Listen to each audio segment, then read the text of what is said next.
Doctor Dhaval Savaliya platform ઉપર આપનું હાર્દિક સ્વાગત છે. આજે આપણે ટોપિક ભણવાના છીએ સંસાધન. આ સંસાધનનો ટોપિક ભૂગોળની મોટા ભાગની બુકો એટલે કે સામાજિક વિજ્ઞાનમાં જે ભૂગોળનો પોર્શન છે એમાં બધામાં જોવા મળશે. ધોરણ 7માં ચેપ્ટર 14 જોશો તો એમાં તમને સંસાધનનો ટોપિક દેખાશે. ધોરણ 8માં ચેપ્ટર 9 જોશો તો એમાંય તમને દેખાશે. ધોરણ 10માં ચેપ્ટર 8 જોશો તો તમને એમાં પણ દેખાશે. ધોરણ 12માં ચેપ્ટર 9 જોશો તો એમાં પણ તમને દેખાશે સંસાધન. એટલે જીસીઆરટીની બુકમાં સંસાધનનું મહત્વ સારા એવા પ્રમાણમાં આપવામાં આવ્યું છે. હું તમને ભણતર સિરીઝનો હેતુ ક્લિયર કટ કહું છું કે આમાં આવેલી દરેક વસ્તુઓ આપણે સરસ રીતે ભણવાની છે. જુનિયર ક્લાર્કનું પેપર આવ્યું છે, તમે જોયું છે. હવે 9 લાખ વ્યક્તિ એક્ઝામ દેતા હોય એમાંથી 1100નું સિલેક્શન કરવાનું હોય તો પેપર કેવું કાઢવામાં આવશે? પેપર હંમેશા એકદમ થોડું જટિલ અને થોડું લેન્ધી કાઢવામાં આવશે. જો તમે સરસ તૈયારી કરશો તો તમે એક્ઝામ પાસ થશો. ખાલી ટૂંકું વાંચવાથી કશું થવાનું નથી. એટલે કદાચ અમુક વિદ્યાર્થીને બોરિંગ લાગે, લેન્ધી લાગે તો પણ હું એ વસ્તુનો અપ્રોચ નહીં અપનાવું કે ફટાફટ ટૂંકું નહીં. આપણે ભણતર સિરીઝનો હેતુ કમ્પ્લીટ છે કે કોઈ પણ વિદ્યાર્થી નવો આવે આ ફિલ્ડમાં તો એનો એક એટીટ્યુડ હોવો જોઈએ કે આપણે જીસીઆરટી કમ્પ્લીટ પહેલાં કરી લઈએ, પછી જે વાંચવું એ વાંચીએ. ગુજરાત સરકારે જે બુક આપી છે એને પહેલાં કમ્પ્લીટ કરી લઈએ. અને આપણે ટોટલી વસ્તુ એવી છે કે હું બહારથી નથી લાવતો, હું જીસીઆરટીમાં જે ગવર્મેન્ટે આપ્યું છે એ જ વસ્તુ આપણે લઈને આવીએ છીએ. એટલે કદાચ અમુક ટોપિક તમને એમ લાગે કે આ વાંચવું કે ન વાંચવું હું તમારા પર છોડું છું, પણ ખાલી એટલી વસ્તુ કહું છું કે 9-9, 10-10 લાખ લોકો એક્ઝામ દેતા હોય એમાંથી 1100નું સિલેક્શન કરવાનું, 500નું સિલેક્શન કરવાનું હોય, પીએસઆઈના બનવાના સપના જોતા હોય તો તમારે એક એટીટ્યુડ તો રાખવો જ પડશે કે ટૂંકો રસ્તો કોઈ સફળતા નથી અપાવવાનું. જેટલી વસ્તુ તમે સરસ તૈયારી કરશો એટલી જ વસ્તુ તમને સફળતા અપાવશે. એટલે ભણતર સિરીઝમાં કદાચ તમને લાંબુ લાગે કે ટૂંકું લાગે, હું મારો એટીટ્યુડ ચેન્જ નહીં કરું. આપણે ક્લિયર કટ જેટલું જીસીઆરટીમાં આપ્યું છે એ બધું જ ભણવાનો પ્રયત્ન કરવાના છે. ક્લિયર? કારણ કે મારી દ્રષ્ટિએ કોમ્પિટિટિવ એક્ઝામમાં કોઈ આઈએમપી નથી. મારી દ્રષ્ટિએ કોમ્પિટિટિવ એક્ઝામમાં કોઈ એવું નથી કે આ સબ્જેક્ટ આવો. કારણ કે ઘણી વખત આપણે યુટ્યુબ પર એવો વિડીયો બનાવીએ કે હિસ્ટ્રીમાંથી બહુ પૂછાણું, રિઝનિંગમાંથી બહુ પૂછાણું, મેથ્સમાંથી બહુ પૂછાણું, ભૂગોળમાંથી બહુ પૂછાણું. તો એવું બને કે બીજી એક્ઝામમાં એમાંથી કાંઈ ના પૂછાય. તો આપણી એક્ઝામની તૈયારી એવી રીતના નહીં કરવાની કે આ વખતે આ પેપરમાં આટલા માર્કનું આ સબ્જેક્ટ પૂછાઈ ગયું એટલે બીજા વખતે હું બીજા સબ્જેક્ટને જવા દઉં ને આ જ સબ્જેક્ટને પુષ્કળ તૈયારી કરું. કોમ્પિટિટિવ એક્ઝામમાં કોઈ જાતનું ધારાધોરણ હોતું નથી. આ વખતે કોમ્પ્યુટરના વધુ સવાલ પૂછાણા હોય તો બીજી એક્ઝામમાં નોય પૂછે. આ વખતે આપણા લેક્ચરમાંથી સવાલ પૂછાણા હોય તો બીજી વખતે એ લેક્ચરમાંથી એક પણ સવાલ ના આવી શકે. તો એવા માર્કેટિંગથી બચવાનું કે આમાંથી જ બધું આવ્યું. ક્લિયર? તો ખાસ યાદ રાખજો, બાબા સાહેબ આંબેડકરે બંધારણ બનાવ્યું છે સાહેબ. દુનિયામાં કોઈની તાકાત નથી કે બાબા સાહેબે આંબેડકરે બનાવેલા બંધારણની બહારથી કોઈ સવાલ પૂછી શકે. તો બંધારણમાંથી જ બધું આવવાનું છે. બરાબર? પણ આપને કેટલું આવડે છે એનાથી આપણે મહત્વ હોવું જોઈએ. બાકી બંધારણ બાબા સાહેબ આંબેડકરે બનાવ્યું છે એની બહારનો એક સવાલ નથી હોવાનો. તો એમ નહીં સમજવાનું કે તો બધું જ આપણે આવડી જવાનું છે. આપને કેટલું આવડે છે એના પર આપણે ધ્યાન રાખવાનું. એટલે ખાસ યાદ રાખજો, થોડું મહેનત કરો, થોડું ડિટેલમાં જાણવાની કોશિશ કરો તો વર્ષમાં આવનારી કોઈ પણ એક્ઝામને તમે ક્રેક કરવાની નજીક પહોંચશો. તો ખાસ આપણે સંસાધન ચાલુ કરીએ છીએ. મેં અહીંયા શું કામ એટલા ધોરણ લખ્યા તો તમને હું એવું ઉલ્લેખ કરવા માંગુ છું કે એટલા ધોરણમાં આ ટોપિક આપેલો છે તો અહીંથી સવાલ બનવાની સંભાવના બનતી હોય. ઓકે, સંસાધન. તો તમારી સામે મેં એવો એક ઇમેજ મૂક્યો છે જે જીસીઆરટીમાં આપ્યો છે, એ જ ઇમેજ મેં અહીંયા ઉચક્યું છે. તો સંસાધન કોને કહેવાય? તો સંસાધનમાં તમે જુઓ તો તમારી ઉપર અહીંયા નજર મારો ને તો તમને એક જંગલ દેખાય છે તો એને આપણે સંસાધન કહીએ. પાણી દેખાય છે તો એ આપણે દેખાય છે. ખડક દેખાય છે, ખનિજ દેખાય છે, જમીન દેખાય છે. તો સંસાધન એટલે શું હું એ સમજાવું ને એના પહેલા હું તમને આ ઇમેજ ઉપરથી કહેવા માંગુ છું. જંગલ હોય ને તો આપણે રબર આપે, લાકડું આપે, ખોરાક આપે, ઔષધિ આપે, વન્ય જીવોને આશ્રય આપે, પછી ખડકને તોડો ને તો એમાંથી પથ્થર મળે ને આ મળે, એ બધું તમે બાંધકામમાં ને એમાં ઉપયોગ કરી શકો. પછી ખનિજમાંથી તમને ઝવેરાત મળે, સોનું મળે, પછી હીરો મળે, ચિનાઈ માટી મળે તો ચિનાઈ માટીમાંથી ચિનાઈ માટીના વાસણો બનાવો. પછી પાણી હોય તો પાણીમાંથી ઉર્જા શું કામ તે આપણે આગળ ભણવાના છે. ખનિજ તેલ મળે, તમે જ્યાં પાણી મળતું એના પેટાળમાંથી કાઢો તો તમને ખનિજ તેલ, કુદરતી ગેસ મળવાની સંભાવના બને. બરાબર? તો પછી જંગલોમાં જે પશુ હોય તો એના માંસાહાર કરતા લોકોને ફાયદો થાય, ઊન એનું કામમાં આવે. તો આ બધી વસ્તુ આપણે કંઈક કામમાં આવે છે. આને સંસાધન કહેવાય. તો આની ઓરિજિનલ વ્યાખ્યા શું? ઓકે, આ ક્લાસ 3 કરતા ક્લાસ 1-2 ને મહત્વનો ટોપિક છે. ક્લાસ 1-2 માટે આ વધુ મહત્વનો ટોપિક છે, અને ક્લાસ 3 માટે પાછળના જે વન લાઇનર સવાલ આવશે ને એ થોડું વધુ મહત્વનું બનશે. તો એટલું યાદ રાખજો કે સંસાધન એ ડિવાઇસો, STI, PI, ક્લાસ 1-2 એના માટે આ વર્ડ આવડવો જ જોઈએ. તો ધ્યાન આપજો. કુદરતમાં ઘણા બધા પદાર્થો મળે છે, એમાંથી દરેક પદાર્થો ઉપયોગી મનુષ્યએ નથી કર્યા. તો સંસાધનની વ્યાખ્યા શું છે? કુદરતમાં મળતા દરેક પદાર્થને સંસાધન કહેવામાં આવતું નથી. એવા જ પદાર્થોને સંસાધન કહેવામાં આવે છે જે પદાર્થોનું મનુષ્યએ પોતાની જરૂરિયાત પૂરી કરવા માટે ઉપયોગમાં લીધી હોય. તો તમારે કોઈ પણ જગ્યાએ મેઇન્સનો ટોપિક લખતો હોય કે સંસાધનનો કોઈ ઉલ્લેખ કરવાનો હોય ત્યારે એટલું યાદ રાખવાનું કે કુદરતમાં મળતા તમામે તમામ પદાર્થોને સંસાધન કહેવામાં આવતા નથી. કુદરતમાં મળતા એ જ પદાર્થોને સંસાધન કહેવામાં આવે કે જેનો ઉપયોગ મનુષ્ય પોતાની જરૂરિયાત પૂરી કરવા માટે ઉપયોગમાં લે. એટલે શું?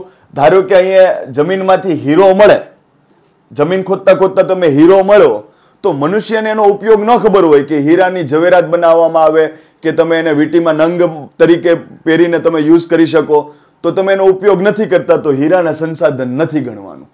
પણ હીરાનો ઉપયોગ કરતા મનુષ્ય થાય કે ઓકે આના આભૂષણો બને, તો ત્યારથી હીરો સંસાધન કહેવાય. જમીન ખોદતા ખોદતા પેટ્રોલ મળ્યું, તમને એમ નથી ખબર પડતી કે આ પેટ્રોલથી ગાડી ચાલે, ત્યાં સુધી પેટ્રોલ તમારા માટે સંસાધન નથી, કારણ કે તમને એમ જ લાગશે કે આ કોઈ પ્રવાહી પડ્યું. પણ તમને પેટ્રોલનો ઉપયોગ ખબર પડી કે આના ગાડીમાં ટાંકીમાં નાખવાથી ગાડી આપણી ચાલે, તો પેટ્રોલ ત્યારથી સંસાધન થઈ ગયું. તો સંસાધનની વ્યાખ્યા શું? કુદરતમાં મળતા જે પદાર્થોનું મનુષ્ય પોતાની જરૂરિયાત પૂરી કરવા માટે ઉપયોગમાં લે એને સંસાધન કહેવાય. સંસાધનોનું વર્ગીકરણ. ઓકે, સંસાધનોનું વર્ગીકરણ જે છે એમાં આપણે કેટલી વસ્તુ જોવાની છે? જો સંસાધનોનું વર્ગીકરણ આપણે બે રીતના આપણે જોશું. પહેલી વસ્તુ જે GCRT માં આપી છે એના પ્રમાણે, પછી બીજા આગળના GCRT ના પાઠ આવે છે એમાં આપણે જોશું સંસાધનોનું વર્ગીકરણ કેવી રીતના કરવાનું. તો પહેલું સંસાધનોનું વર્ગીકરણમાં આવશે કુદરતી સંસાધન, પછી આવે માનવ નિર્મિત સંસાધન, અને પછી આવે માનવ સંસાધન. ક્લાસ 1-2 કે ડિવાઇસો માટે આ મોસ્ટ ઇમ્પોર્ટન્ટ, મેઇન્સમાં કે ગમે ત્યારે તમે આ ટોપિકનો ઉપયોગ કરી શકો.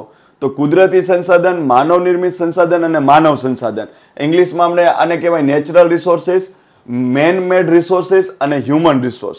ઓકે, કુદરતી સંસાધન એટલે શું? મેં તમને શું કીધું? સંસાધન એટલે એવો પદાર્થ કે જે માનવ પોતાની જરૂરિયાત માટે ઉપયોગમાં લે એને સંસાધન કહેવાય. કુદરતી એટલે શું? એવી પ્રોડક્ટ કે જે કુદરતે બનાવી છે અને માનવ એનો ઉપયોગ કરતા હોય. તો જો ખનિજ તમે જમીનમાંથી કાઢો છો ને તમે એનો ઉપયોગ કરો છો, પેટ્રોલિયમ, કુદરતી ગેસ, કોલસો વગેરે વગેરે, તો એ કુદરતી સંસાધન છે. પછી જંગલ, આપણે પેલી ઇમેજમાં જોઈ હતી, તો જંગલમાંથી આપણે શું શું મળે? તો ઇમારતી લાકડું મળે, ઔષધ મળે, ખોરાક મળે, રહેઠાણ માટેની સુવિધા મળે, ત્યાંથી જંગલી પશુઓ આપને મળે. તો જંગલ પણ એક સંસાધન છે, પણ એ આપણે નથી બનાવ્યું, કુદરતે બનાવ્યું, તો એ કુદરતી સંસાધન. એવી જ રીતના જળ, પાણી, તો પાણી આપણે શું મળે? પીવાલાયક પાણી આપણે ઉપયોગમાં લઈએ છીએ, એટલે એ જળ સંસાધન છે. પછી એને રોડ તરીકે ઉપયોગ કરીએ, આપણે એના પર જળ પરિવહન કરીએ, તો એ પણ એક સંસાધન છે, એ કુદરતી સંસાધન છે. માનવ નિર્મિત સંસાધન એટલે શું? એવા પદાર્થ કે એવી રચના કે જે માણસે બનાવી અને માણસ જ એનો ઉપયોગ કરતો હોય, તો એવા સંસાધનને કહેવાય માનવ નિર્મિત સંસાધન. તો તમે રોડ રસ્તા બનાવો, પછી તમે બાંધકામ બનાવો, તમે ડેમ બનાવો, તમે સંસ્થાઓ બનાવો, તો એને પણ સંસાધન કહેવાય. પણ શું કહેવાય? માનવ નિર્મિત સંસાધન. અહીંયા એક વસ્તુ જો, માનવ સંસાધન કેવો શબ્દ લાગે? માનવ સંસાધન, તો એટલું યાદ રાખજો, મનુષ્ય પોતે જ એક સશક્ત સંસાધન છે. મનુષ્ય પોતે જ એક સશક્ત સંસાધન છે. શું કામ આપણે આવું કહીએ છીએ? તો જો મનુષ્યનો પણ ઉપયોગ કરી શકે. ધારો કે મનુષ્યની બુદ્ધિ સારી છે, મનુષ્યમાં કૌશલ્ય સારું છે, મનુષ્યમાં જ્ઞાન સારું છે, મનુષ્યની પાસે તાકાત સારી છે, મનુષ્ય પાસે અન્ય ગુણો સારા છે, તો હું એક વ્યક્તિ હોય તો હું એક એવા વ્યક્તિને હાયર કરીશ, ધારો કે એની બુદ્ધિ સારી હોય, એનું કૌશલ્ય સારું હોય, કે જે મારે કામ કરવાનું છે એ કામ કરી શકે. તો મનુષ્ય એક સારા મનુષ્યને હાયર કર્યો કારણ કે એની પાસે જ્ઞાન હતું, બુદ્ધિ હતું, તો મનુષ્ય પણ મનુષ્યનો ઉપયોગ કરી શકે ને કોઈ કામ કરવા માટે. તો માનવ સંસાધનનો ટોપિક એવો છે. તો એટલું યાદ રાખજો, તમને એક્ઝામમાં પૂછવામાં આવે કે નીચેમાંથી કોને સંસાધન કહેવામાં આવતું નથી, તો એ હશે જંગલ, બી હશે રોડ રસ્તા, સી હશે માનવ. તો તમે એક્ઝામમાં એવી ભૂલ નહીં કરતા, સંસાધન તો આપણે જંગલો જમીનો એવું બધું જોતા હતા ને તો માણસને કાઢી નાખો. યાદ રાખજો કે એ કાઢશો તમને એક્ઝામિનર કાઢી નાખશે. એટલું યાદ રાખજો કે જેનો પણ તમે પોતાની જરૂરિયાત પૂરી કરવા માટે ઉપયોગ કરી શકો એ બધાને સંસાધન કહેવાય.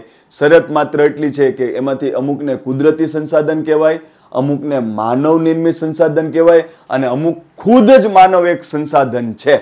ઓકે, અને અહીંયા કોઈ પણ પૂછે કે કેમ, તો એટલું યાદ રાખવાનું કે જે માણસમાં બુદ્ધિ, કૌશલ્ય, આવડત અને ગુણો સારા હોય તો એ માણસનો ઉપયોગ અન્ય માણસ પોતાના કામ, જરૂરિયાતો પૂરી કરવા માટે ઉપયોગમાં લેશે. એટલા માટે એને કહેવાય માનવ પણ એક સંસાધન છે. ઓકે, તો આ એક વર્ગીકરણ આ રીતનું થાય. બીજું વર્ગીકરણ કેવી રીતના થાય છે જુઓ. બીજું વર્ગીકરણ સંસાધનોનું કેવી રીતના થાય. ઓકે, જો એક વર્ગીકરણ એવું આવે માલિકીના આધારે સંસાધનોનું વર્ગીકરણ, માલિકીના આધારે. પછી એક ટોપિક એવો આવે કે એની પ્રાપ્તિ કેવી રીતના થાય છે એના આધારે એનું વર્ગીકરણ, અને એક ટોપિક એવો આવે કે એની પુનઃ પ્રાપ્તિ ઉપર વર્ગીકરણ.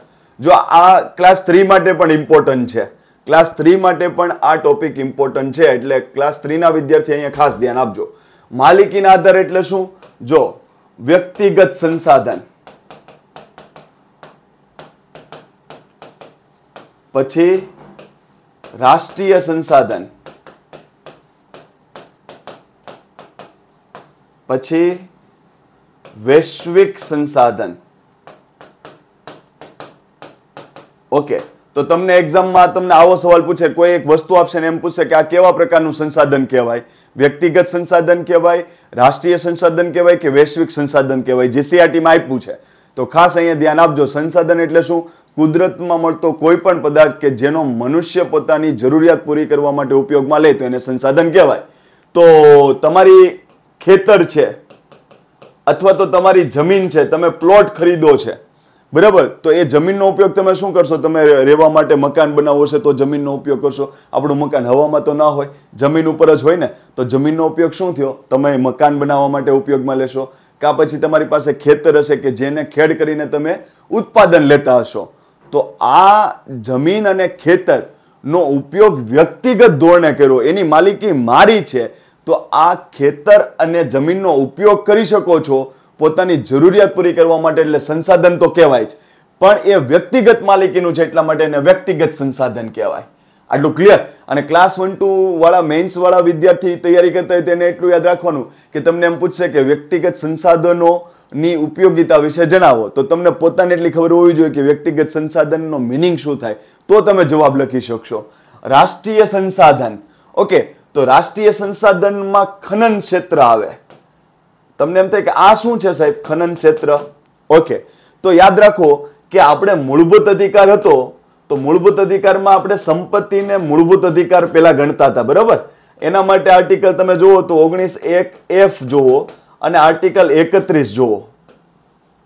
તો બંધારણની અનુચ્છેદ તમે જોશો ને 19(1)(f) અને 19(31), તો એ અંતર્ગત પહેલા સંપત્તિનો અધિકાર કેમાં આવતો હતો? મૂળભૂત અધિકારમાં આવતો હતો.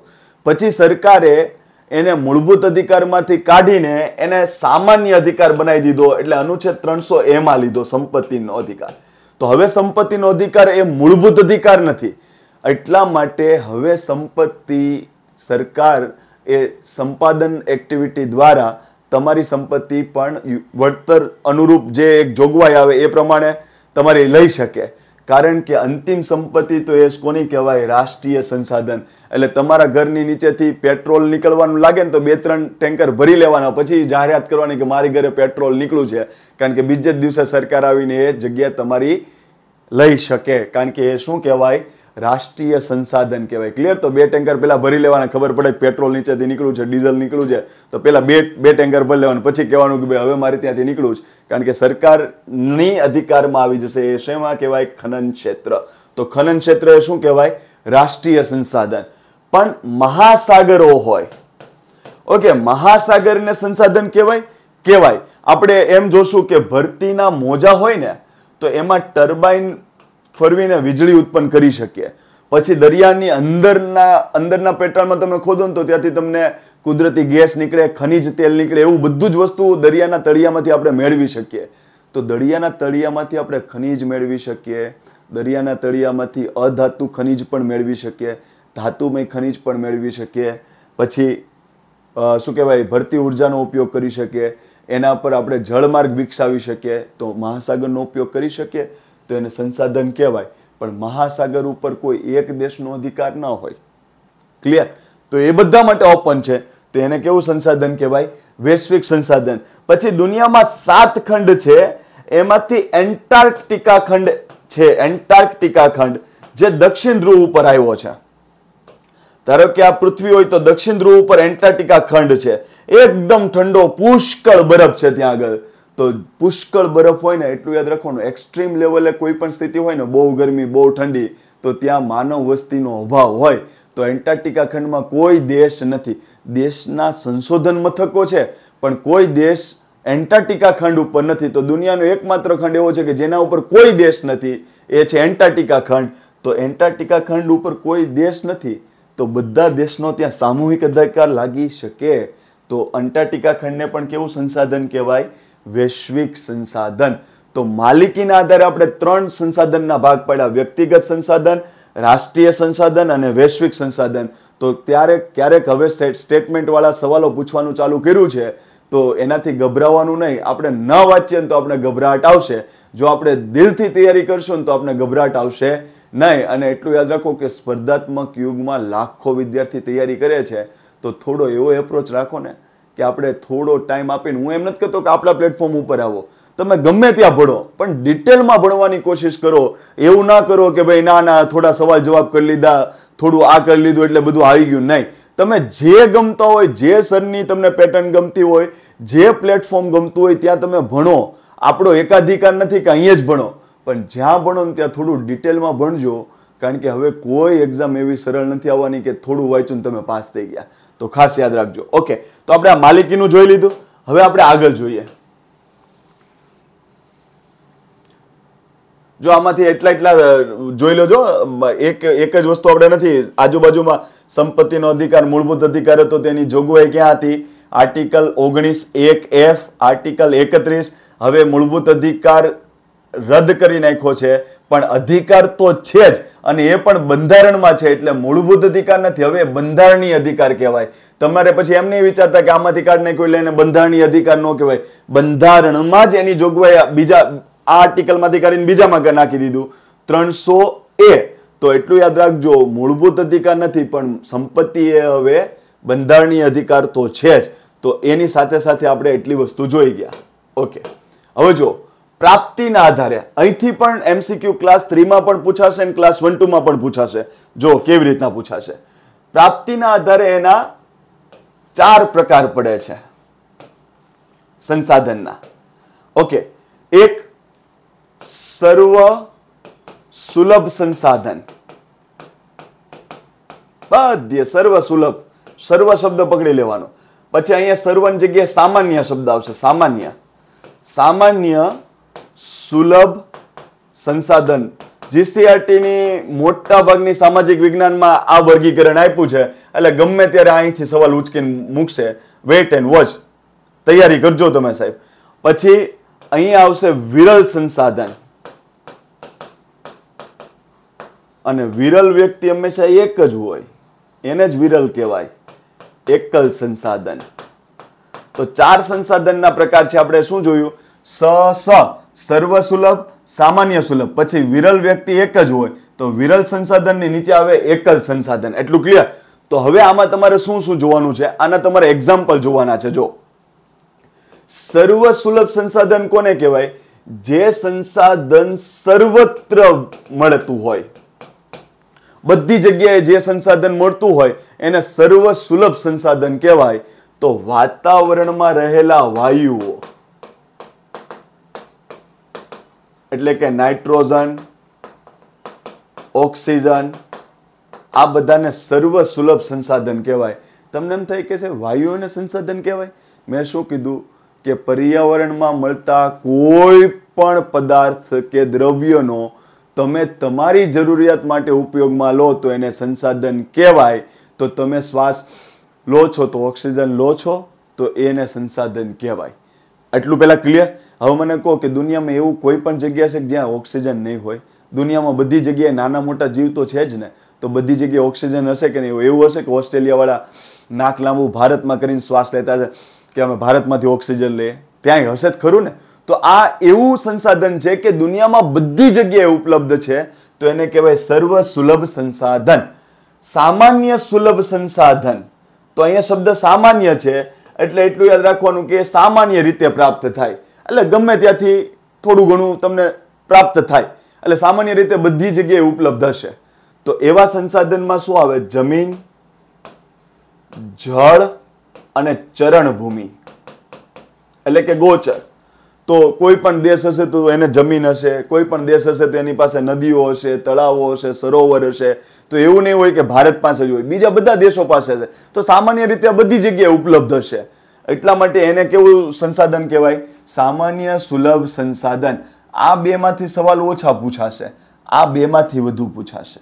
આ બેમાંથી વિરલ સંસાધન એટલે શું કહેવાય? મર્યાદિત જગ્યાએથી જે સંસાધન મળે એને કહેવાય વિરલ સંસાધન. મોસ્ટ આઈએમપી આ બે એમસીક્યુમાં છે, ક્લાસ 3 થી લઈને ક્લાસ 1 2 બધામાં જ. તો મર્યાદિત જગ્યાએથી જે સંસાધન મળે એને આપણે વિરલ સંસાધન કહીએ. તો એ કયા કયા? તો તમને સોનું છે એ બધી જગ્યાએથી ન મળે, યુરેનિયમ છે તો એ બધી જગ્યાએથી ન મળે, લોખંડની ધાતુ છે તો એ બધી જગ્યાએથી ન મળે, ખનિજ તેલ કે કુદરતી ગેસ છે એ બધી જગ્યાએથી ન મળે, પેટ્રોલિયમ પદાર્થ બધી જગ્યાએથી ન મળે, કોલસો બધી જગ્યાએથી ન મળે. એટલે એમ યાદ રાખો કે મોટા ભાગના ખનિજને વિરલ સંસાધન કહેવાય, કારણ કે બધા જ ખનિજ બધી જગ્યાએથી ન મળતા હોય, મર્યાદિત જગ્યાએથી મળતા હોય. આપણે કેમ અરબ કન્ટ્રીઝ ઉપર આધાર રાખવો પડે, પેટ્રોલ આવવા દો, પેટ્રોલ આવવા દો, કારણ કે મર્યાદિત સંસાધન છે, બધી જગ્યાએથી નથી મળતો, એ વિરલ સંસાધન કહેવાય. ક્લિયર? તો આપણી પાસે એટલું બધું નથી મળતું, મળે છે એ આપણી જરૂરિયાત પૂરી કરવા માટે એટલું પૂરતું નથી. તો એવા સંસાધનને કેવા કહેવાય? વિરલ સંસાધન. આટલું ક્લિયર? એકલ સંસાધન શબ્દ જ સમજાવે છે કે એકલ એટલે વિશ્વમાં જે સંસાધન એક બે જગ્યાએથી જ મળતું હોય, એટલે કે જવલ્લે જ મળતું હોય, એવા સંસાધનને કહેવાય એકલ સંસાધન. જીસીઆરટીમાં 3 ધોરણમાં આ શબ્દ આપ્યો છે ને એક જ ખનીજનું નામ આપ્યું છે. એટલે એટલું યાદ રાખો કે તમારે આ વસ્તુ તો યાદ રાખવી જ જોઈએ કે ક્રાયોલાઇટ નામનું ખનીજ, ક્રાયોલાઇટ નામનું ખનીજ માત્ર ને માત્ર વિશ્વમાં ગ્રીનલેન્ડમાં જ મળે છે, બીજે ક્યાંયથી મળતું નથી. એવું જીસીઆરટીમાં 3 ધોરણમાં 3 ચેપ્ટરમાં આ શબ્દ આપ્યો છે. તો અહીંથી સવાલ બની શકે. તો એટલું યાદ રાખો કે સર્વ સુલભ સંસાધન કોને કહેવાય? વાતાવરણમાં રહેલા વાયુઓ, જે દુનિયામાં સર્વત્ર હોય, કોઈ એવું પ્લેસ નહીં હોય કે ત્યાં નહીં હોય. સામાન્ય સુલભ સંસાધન કોને કહેવાય? કે જે સંસાધનો સામાન્ય રીતે બધે ઉપલબ્ધ હોવા જ જોઈએ. બરાબર? તો એમાં જમીન છે, જળ છે, ગોચર એટલે કે ચરણભૂમિ છે, એ બધાને સામાન્ય સુલભ સંસાધન કહેવાય. આ બેમાંથી એમસીક્યુ ઓછા બને, આ બેમાંથી વધુ બને. વિરલ સંસાધન ને એકલ સંસાધન વચ્ચે શું તફાવત? મર્યાદિત જગ્યાએ પણ ઘણી જગ્યાએ પણ મર્યાદિત જગ્યાએ જે સંસાધનો મળતા હોય એને વિરલ સંસાધન કહેવાય. તો મોટા ભાગના ખનિજ એટલે સોનું, તાંબુ, જસત, એલ્યુમિનિયમ, કોલસો, પેટ્રોલિયમ પદાર્થ વગેરે વગેરે એ બધું એમાં આવશે. એકલ સંસાધન કોને કહેવાય? કે જે દુનિયામાં માત્ર એક બે જગ્યાએથી જવલ્લે જ મળતું હોય એવું ખનિજ હોય એને એકલ સંસાધન કહેવાય. જીસીઆરટીમાં ક્લિયર કટ 3 ધોરણમાં 3 બુકમાં 3 જગ્યાએ લખ્યું છે. એટલે એટલું યાદ રાખજો કે ક્રાયોલાઇટ નામનું ખનિજ માત્ર ને માત્ર દુનિયામાં ક્યાં મળે છે? ગ્રીનલેન્ડ. તો એને કેવું સંસાધન કહેવાય? સર્વસુલભ, સામાન્ય, વિરલ કે એકલ? તો એકલ સંસાધન. આટલું ક્લિયર? ઓકે, હવે જુઓ.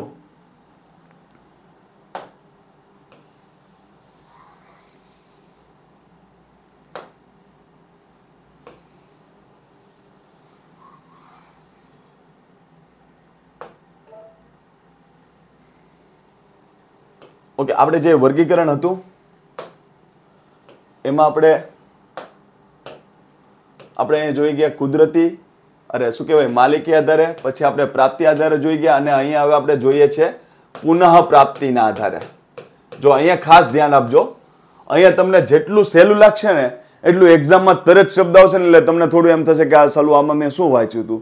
યાદ રાખજો, તમે મેઇન્સ લખવાના હોય કે તમે ક્લાસ 3 ની એકદમ શું કહેવાય સુપર ક્લાસ 3 થી નીચેની પણ કોઈ એક્ઝામની તૈયારી કરતા છો ને તોય તમારા માટે આ કામનું છે. તો ધ્યાન આપજો, ટેટ, ટાટ, કોન્સ્ટેબલ, પીએસઆઈ જે કરતા હોય. ઓકે, જો પુનઃ પ્રાપ્તિના આધારે જો એક શબ્દ આવશે નવીનીકરણીય સંસાધન. નવીનીકરણીય સંસાધન. પછી એક આવશે અનવીનીકરણીય સંસાધન.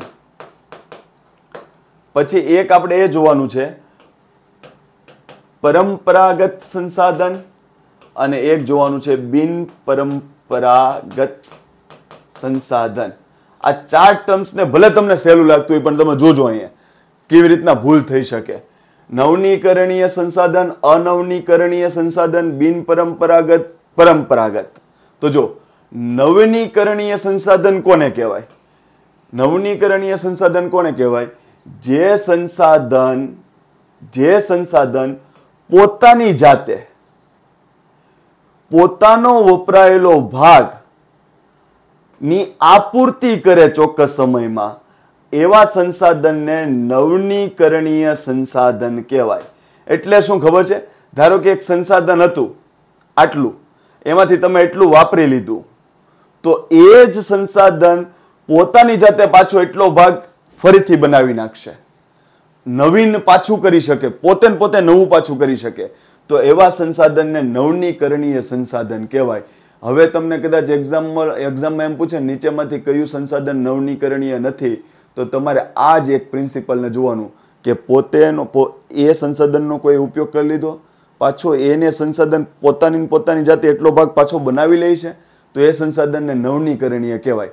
આ કન્સેપ્ટ ઉતાર દો ને એટલે પછી ગમે તેવો શબ્દ મૂકે ને તમને ખબર પડે.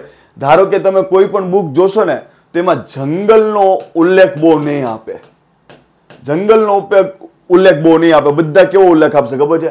સૌર ઉર્જા, પવન ઉર્જા, જળ ઉર્જા, ભૂતાપીય ઉર્જા, બધાએ આવો ટોપિક આપ્યો છે. જંગલનો ટોપિક કોઈએ નહીં આપ્યો હોય મોસ્ટ ઓફ, અને પશુ પક્ષીનો ટોપિક જનરલી નહીં આપ્યો હોય. ખાસ ધ્યાનથી આપજો, નહીં આપ્યો હોય.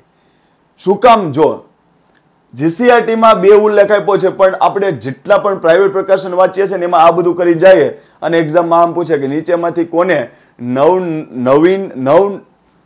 નવીનીકરણીય સંસાધન ન કહેવાય, એટલે ઓપ્શન એમ આપ્યો છે પવન ઉર્જા, જળ ઉર્જા, સૌર ઉર્જા, જંગલ. એટલે તમે અહીંથી બેઠા તમે તમારી રીતના હાથ રાખીને આત્મામાં વિચારો કે તમે કદાચ ન જાણતા હોત તો તમે જંગલને ટીક મારીને જ આવતે કે આને ન કહેવાય. તમારો જવાબ આવશે ઉપરમાંથી એક પણ નહીં. શરત મેં શું કીધી હતી કે સંસાધન હોય એનો તમે ઉપયોગ કરો, પાછું એટલું એ સંસાધન બની જતું હોય એને નવનીકરણીય સંસાધન કહેવાય. તો તમારું આ જંગલ છે, જંગલમાં એટલું જંગલ તમે કાપી લીધું તો એ ચોક્કસ સમયમાં પાછું એટલું ને એટલું જંગલ અહીંયા વૃક્ષો ઉગી જ જવાના છે. તો આને નવનીકરણીય સંસાધન કહેવાય. પશુનો માંસ લેવા માટે શિકાર કર્યો અથવા તો માંસાહાર કર્યો તો 2 વાઘને તમે શિકાર કરો તો તમારી 4 વાઘમાંથી 2 વાઘ થઈ ગયા, પાછા એ 2 વાઘની સંતતિ જન્મશે એટલે પાછા 4 વાઘ થઈ શકશે, અને એ કોઈ લાંબા કરોડો વર્ષ નહીં, વિધિના 10-15 વર્ષમાં. તો એ નવનીકરણીય સંસાધન કહેવાય. તો નવનીકરણીય સંસાધનમાં કોણ આવે? સૌર ઉર્જા, પવન ઉર્જા. પવન વહે તો તો અટકી ન જાય. અહીંથી આમ તમને પવન ગયો, હવે અહીંયા શું, એટલે ભાઈ પવન આવે જ. આ નવનીકરણીય સંસાધન છે, અહીંથી ગયો તો બીજો પવન એટલી જગ્યા પાછી પેક કરશે જ. તો પવન ઉર્જા, સૌર ઉર્જા, જળ ઉર્જા, ઓકે. પાણી ખાલી થઈ ગયું તો બીજા વર્ષે વરસાદ પડશે, પાછું પાણી આવશે, પાછા એટલા જળ સ્ત્રોત ભરાવાના જ છે. તો આ બધાને નવનીકરણીય સંસાધન કહેવાય. તો હું એમ માનું છું કે તમને આવડતું છે, પણ મારો ફોકસ તમને આ બાબત ઉપર છે કે આવી ભૂલ કરતા નહીં એક્ઝામમાં. ઓકે, અનવનીકરણીય સંસાધન. તો આનાથી ઊંધું કે તમે જે સંસાધનનો ભાગ યુઝમાં લઈ લો છો, પછી એ ભાગ ઇઝીલી નથી બનવાનો, કરોડો વર્ષ સુધી નથી બનવાનો, તેને અનવનીકરણીય સંસાધન કહેવાય. પાછું નવું નવું થવાનું નથી, તો એને અનવીનીકરણીય સંસાધન કહેવાય. તો તમે જમીનમાંથી કોલસો વાપરી નાખો, તમે જમીનમાંથી પેટ્રોલિયમ પદાર્થ વાપરી નાખો, બરાબર, તો આ બધું ફરીથી બનવાનું નથી કરોડો વર્ષની અંદર. કારણ કે તમે એવું ભણો. ઓકે, આપણે આખું ક્લિયર કટ ખનીજ ભણવાના છો. ઊંઘમાંથી પણ તમને કોઈ પૂછે ને કોલસો ક્યાંથી મળે, પેટ્રોલિયમ પદાર્થ ક્યાંથી મળે, કયું ખનીજ ક્યાંથી મળે, તમને ઊંઘમાંથી પૂછશે તોય તમને જવાબ આવડશે. Wait and watch. આપણે એના માટે આની પછીનો જે લેક્ચર આવવાનું છે એમાં આપણે ડિટેલમાં જ આપ્યું છે કે ખનીજો ક્યાંથી મળે અને એનો ઉપયોગ શું છે. એ બધી જ વસ્તુ અપ ટુ ડેટ આપણે આપવાના છે. Weight and watch. સમય આવવાનો છે, આની પછી એ જ છે ટોપિક, જે આની પછીનો જે એપિસોડ આવશે એમાં. ઓકે, તો અનવીનીકરણીય સંસાધન આપણું ક્લિયર થઈ ગયું. હવે આ જ સંસાધનનું બીજું નામ શું છે? નવીનીકરણને આપણે એમ કહી શકીએ કે પુનઃ પ્રાપ્ય સંસાધન, અને અનવીનીકરણીયને આપણે કહી શકીએ કે પુનઃ અપ્રાપ્ય સંસાધન. કે ફરીથી આ પ્રાપ્ય થવાના નથી. લોખંડને તમે વાપરી લીધું તો બીજું લોખંડ એમ નથી કહેવાનું કે 100 કિલોમાંથી આ લોકોએ 50 કિલો લોખંડ વાપરી લીધું તો લાવો પાછું હું 50 કિલો લોખંડ બનાવી નાખું. ક્લિયર? એ થવાનું નથી. એટલા માટે આને અનવનીકરણીય સંસાધન કહેવાય. એટલે મોટા ભાગના ખનીજો બધા આમાં આવશે. આટલું ક્લિયર? પરંપરાગત ને બિન પરંપરાગત, અને આ બે ટોપિકને ભેગા કરો ને એટલે સારા વિદ્યાર્થીઓ ભૂલ કરશે, અને નાની નહીં બહુ મોટી ભૂલ કરશે. એટલું યાદ રાખજો, પરંપરાગત ને બિન પરંપરાગત ને તમે આની સાથે સીધું સરખાવી શકો નહીં. આ બેને એક ન ગણી શકો. પરંપરાગત ને બિન પરંપરાગતની વ્યાખ્યા શું છે? જે સંસાધનનો તમે લાંબા સમયથી ઉપયોગ કરો છો એને પરંપરાગત સંસાધન કહેવાય, અને જે સંસાધનનો તમે લાંબા સમયથી ઉપયોગ નથી કરતા અને નજીકના ભવિષ્યમાં તમે એનો ઉપયોગ ચાલુ કર્યો છે તો એને બિન પરંપરાગત સંસાધન કહેવાય. એટલે આની સાદી વ્યાખ્યા શું છે ખબર છે? પરંપરામાં છે, પરંપરામાં હતું. એટલે કોઈ વ્યક્તિ એમ કહે છે કે મારા દાદાના દાદાના એના દાદા ને એના દાદા આ વસ્તુ વાપરતા હતા, તો આ લાંબા સમયથી આ વસ્તુ ચાલે છે પરંપરામાં, તો એવા સંસાધનને પરંપરાગત સંસાધન કહેવાય. પણ જે નજીકમાં એમ કે મારા પપ્પાએ ચાલુ કર્યું હતું પણ મારા દાદાને આ વસ્તુ નહોતી ખબર, તો એ ભાઈ પરંપરાગત નહીં, એ બિન પરંપરાગત. એટલે કે લાંબો સમયની હમણાં જ ચાલુ કર્યું છે. તો તમે જુઓ, આપણે જ્યારથી જોઈએ છે વાહનની શરૂઆત આપણે કરી છે ત્યારથી આપણે પેટ્રોલિયમ પદાર્થ વાપરીએ છીએ, ત્યારથી આપણે કોલસો વાપરીએ છીએ, ત્યારથી આપણે અણુ ખનીજ વાપરીએ છીએ. તો આ બધાને પરંપરાગત સંસાધનો કહેવાય કે જે આપણે વર્ષોથી વાપરીએ છીએ. પેટ્રોલિયમ, કોલસો, કુદરતી ગેસ છે, પછી શું કહેવાય અણુ ખનીજ છે, લોખંડ છે, જંગલ છે, પશુ છે, ચામડું છે, જે આપણે વર્ષોથી વાપરીએ છીએ. તો એવા સંસાધનને કહેવાય પરંપરાગત સંસાધન, પરંપરાથી ચાલુ આવે છે. પણ હવેના ભવિષ્યમાં આપણે એમ કહેતા થયા કે મરી જશું, કે આપણે આવા બધા ઈંધણો વાપરશું તો આપણું પ્રદૂષણ ખરાબ થાય છે, ગ્લોબલ વોર્મિંગ થાય છે. તો આપણે હવે સૌર ઉર્જા તરફ વળ્યા, પવન ઉર્જા તરફ વળ્યા, જળ ઉર્જા તરફ વળ્યા, ભૂતાપીય ઉર્જા તરફ વળ્યા. આપણે બધું જ આગળ ભણીએ છીએ. એક એકમાંથી MCQ છે, એકમાંથી, કારણ કે બધામાંથી મેન્સમાં એવું પૂછે કે તમે આના વિશે લખો, પણ પ્રિલિમમાં શું પૂછે કે સૌર ઉર્જાના ધારો કે 4 ફેમસ એક્ઝામ્પલ હોય તો તમને ત્યાંથી સવાલ પૂછે કે આવો પ્લાન્ટ ક્યાં છે, તો GCRT માં આપ્યા છે બધા જ એક્ઝામ્પલ અપ ટુ ડેટ આપણે યાદ રાખી લેશું. Weight and watch. આગળ આપણે જઈએ છીએ. તો આને બિન પરંપરાગત સંસાધન કહેવાય. આટલું ક્લિયર? ઓકે.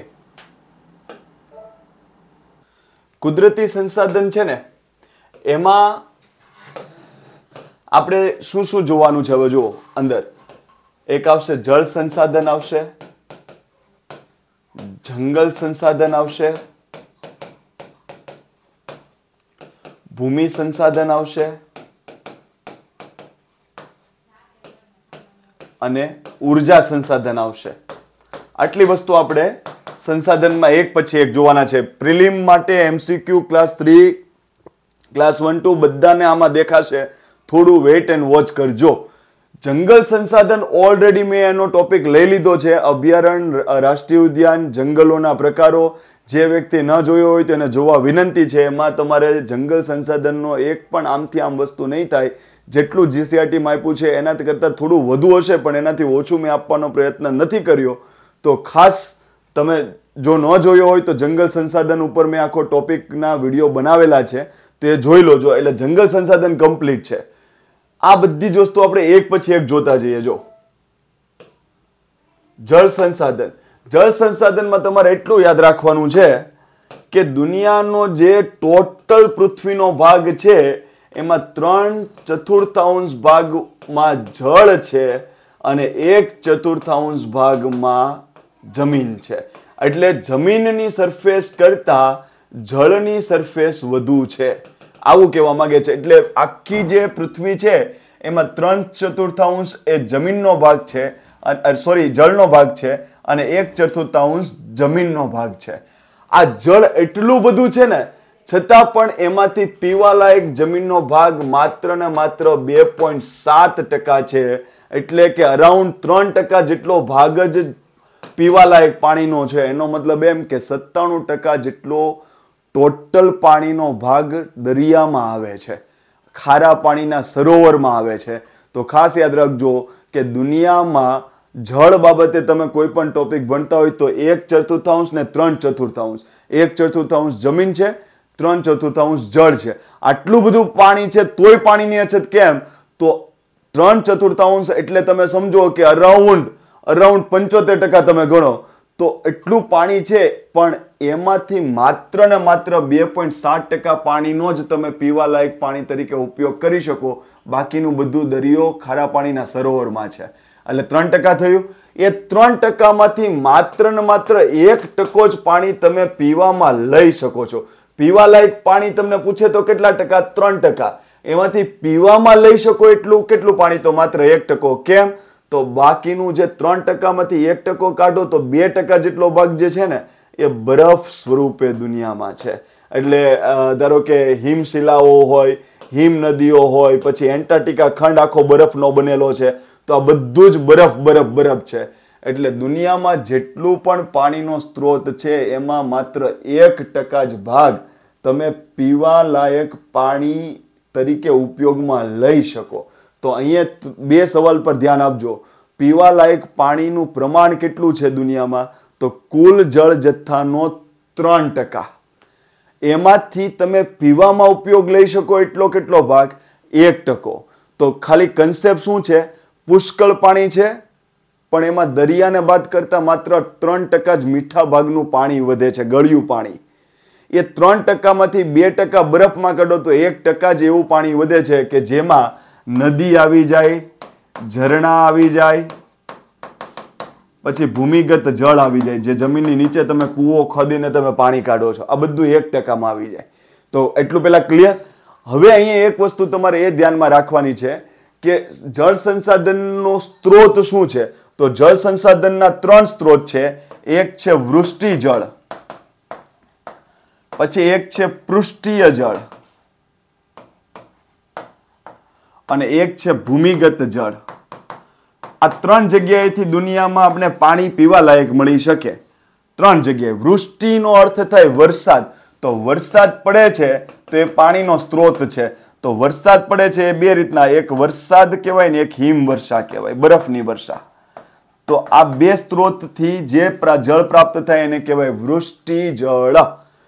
ભૂપૃષ્ઠ, જો જમીન હોય ને, જમીન એનાથી ઉપરનો ભાગ હોય ને એને કહેવાય ભૂપૃષ્ઠ, અને જમીન હોય એનાથી નીચેનો ભાગ હોય એને કહેવાય ભૂસ્તર. તો જમીનના નીચેની વાત કરતો હોય ત્યાં સ્તર આવે અને જમીનથી ઉપરની વાત કરતો હોય ત્યાં પૃષ્ઠ આવે. તો જમીનની ઉપર જે પાણી દેખાય ને તમને, જમીનની ઉપર, એને પૃષ્ઠીય જળ કહેવાય.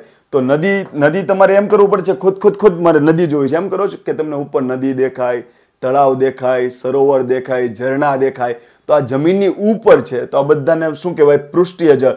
તો નદી છે, તળાવ છે, સરોવર છે, એને પૃષ્ઠીય જળ કહેવાય. ભૂમિગત જળ એટલે શું? કે જમીનની ઉપર છિદ્રો હોય કે ફાટ હોય કે કોઈ પણ છિદ્રાળુ રચના છે તો એમાંથી પાણી નીચે ઉતરે અને નીચે ઉતરીને જે પાણી રહે ને એને કહેવાય ભૂમિગત જળ, જેને ઇંગ્લિશમાં શું કહેવાય? Ground water table. તો જમીનની નીચે જે પાણી હોય ને એને ભૂમિગત જળ કહેવાય. તો ખાસ યાદ રાખજો, તમે કૂવામાં જે પાણી હોય ને એને કયા પ્રકારનું પાણી કહેવાય? વૃષ્ટિ જળ કહેવાય, પૃષ્ઠીય જળ કહેવાય કે ભૂમિગત જળ? તો કૂવો તમારે જમીન ઉપરનું પાણી ન કહેવાય. જમીનને તમે ખોદીને અહીંથી પાણી તમે કાઢો છો કૂવામાં, બોર કરો છો, બોરિંગ કરો છો, તો એ બધાને કેવું જળ કહેવાય? ભૂમિગત જળ. તો ભૂમિગત જળમાં એ આવે. પછી પૃષ્ઠીય જળ એટલે શું? જમીન ઉપર જેટલું પાણી દેખાતું હોય, નદી, તળાવ, સરોવર, તેને પૃષ્ઠીય જળ કહેવાય. અને વૃષ્ટિ જળ એટલે શું? વાદળમાંથી જે આવે, વરસાદ આવે કે હિમવર્ષા આવે, તે બધાને વૃષ્ટિય જળ કહેવાય. તો જળ સંસાધનમાં આપણે એટલી વસ્તુ ખબર હોવી જોઈએ કે દુનિયામાં 3/4 જેટલો જળ છે, એમાંથી માત્ર 3% જેટલું એટલે કે 2.7% જેટલું પાણીને આપણે પીવાલાયક ઉપયોગમાં લઈ શકાય એવું મીઠું પાણી છે. એમાંથી 1% ભાગ જ પાણી એવું છે કે જેમાં નદી, ઝરણા, ભૂમિગત જળ આવે કે જેનું પાણીનો તમે ઉપયોગ કરી શકો છો. કારણ કે બાકીનું 2% ભાગ એવું છે કે એ દુનિયામાં બરફ સ્વરૂપે છે. અને જળ સંસાધનના સ્ત્રોત કયા કયા? તો વૃષ્ટિ જળ, પૃષ્ઠીય જળ અને ભૂમિગત જળ. તો તમને આમાંથી કોઈ પણ MCQ સેટ કરશે કે વરસાદનું પાણી, હિમવર્ષા અને કૂવાનું પાણી, એમાંથી કયું પાણી વૃષ્ટિ જળમાં સમાવેશ થતો નથી? તો તમારે કહેવાનું કૂવાનું પાણી. Okay, done. હવે જો આગળ જોઈએ, ખનિજ સંસાધન. ઓકે, ખનિજ સંસાધન આ આપણો વિડીયો અત્યારમાં ભૂગોળની સિરીઝનો 8મા નંબરનો વિડીયો ઉતરી રહ્યો છે. 8મા વિડીયો પૂરો થશે પછી 9મો વિડીયો સ્પેશિયલી ખનિજ સંસાધન ઉપર બનાવ્યો છે. એમાં તમને ગુજરાતનું ખનિજ પૂછે કે ભારતનું ખનિજ પૂછે કે અગ્નિકૃત ખડક પૂછે કે જળકૃત ખડક પૂછે કે વિકૃત ખડક પૂછે, જે સવાલ પૂછે સાહેબ તમને આવડશે એટલો મને વિશ્વાસ છે. તો એ જોવાનો પ્રયત્ન તમે કરજો. આની પછીના વિડીયો આવશે, એમાં ખડકો આવી જશે અને બધા જ ખનિજો ગુજરાત ભારતના જે GCRTમાં મહત્વના આપ્યા છે એના કરતાં એક વધુ ભણાવીશ. પણ GCRTમાં આપ્યું છે એના કરતાં એક ઓછું નહીં, પણ એક વધુ ભણાવીશ, કમ્પ્લીટ કરી દઈશ તમને. તો ખનિજ સંસાધનનો ટોપિક આપણે ડિટેલમાં ભણવાના છે, એટલે ખાલી અહીંયા મેં નામ લખ્યું છે. ઓકે, ઉર્જા સંસાધન. અહીંથી પ્રિલિમમાં પૂછાવાની ભરપૂર સંભાવના. ક્લાસ 3 માટે ખાસ ટેટ, ટાટ, કોન્સ્ટેબલ, તલાટી જેની તૈયારી કરતા હોય અહીંથી પૂછાવાની ભરપૂર સંભાવના છે. જો ઉર્જા સંસાધન છે ને એ 2 પ્રકારના હોય.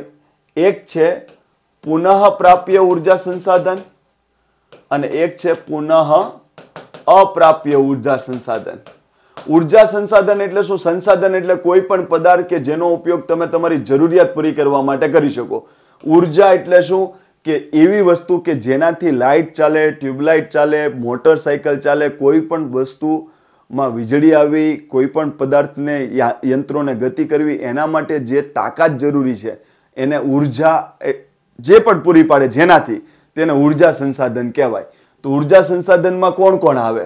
તો જો પુનઃ પ્રાપ્ય એવું ઉર્જા સંસાધન કે જે ઇલેક્ટ્રિસિટી પૂરી પાડવા માટે ઉપયોગી હોય પણ એ પુનઃ પ્રાપ્ય એટલે એ વારા ઘડીએ પાછું આપણે એને મેળવી શકતા હઈશું. તો પુનઃ પ્રાપ્યમાં કોણ આવે? સૌર ઉર્જા આવે, પવન ઉર્જા આવે, જળ ઉર્જા આવે, ભૂતાપીય ઉર્જા આવે અને ભરતી ઉર્જા આવે. આને પુનઃ પ્રાપ્ય ઉર્જા સંસાધન કહેવાય. આમાંથી તમે ઇલેક્ટ્રિસિટી પેદા કરો છો એટલે ઉર્જા, અને આનો ઉપયોગ કરી શકો છો જરૂરિયાત પૂરી કરવા માટે એટલે સંસાધન. પુનઃ અપ્રાપ્ય કે જે ઉર્જા આપશે 100%, ઇલેક્ટ્રિસિટી પેદા કરાશે, મોટરસાયકલ ચાલશે, બધું જ ચાલશે, ઉર્જા આપશે, પણ એ એક વખત ખલાસ થઈ ગયા એટલે પૂરું. તો એવા ઉર્જા સંસાધનમાં કોણ આવે? કોલસો છે, ખનિજ તેલ છે, પછી શું કહેવાય કુદરતી ગેસ છે, બરાબર. તો આ બધા જ વસ્તુ ઓકે યુરેનિયમ છે, આ બધાને ઉર્જા સંસાધન કહેવાય. યુરેનિયમ છે, થોરિયમ છે, રેડિયમ છે, આ બધાને ઉર્જા સંસાધન કહેવાય. પણ પુનઃ અપ્રાપ્ય, એક વખત વાપરી લીધા પછી તમને એ પાછા મળવાના નથી. આના માટે આપણે ખનીજનો જે આખો ટોપિક ભણવાના છે ને સ્પેશિયલ, એમાં આનો ડિટેલમાં ઉપયોગ લેવાના છે. ક્લિયર? એટલે આને અત્યારમાં સાઈડમાં મૂકીએ છીએ. અત્યારમાં આપણે આટલો પોર્શન જોઈ લઈએ. આ પોર્શનમાં જીસીઆરટીમાં એટલી પણ વસ્તુ આપી છે ને તો એનો ઉલ્લેખ આપણે લીધેલો છે. એટલે એટલું યાદ રાખજો, તમારી એક્ઝામમાં ખૂબ કામ આવશે અહીંથી. Weight and watch. જો ચાલો એક વસ્તુ આપણે જોઈએ. બિન પરંપરાગત ઉર્જાના સ્ત્રોત એક પછી એક આપણે જોઈએ છે.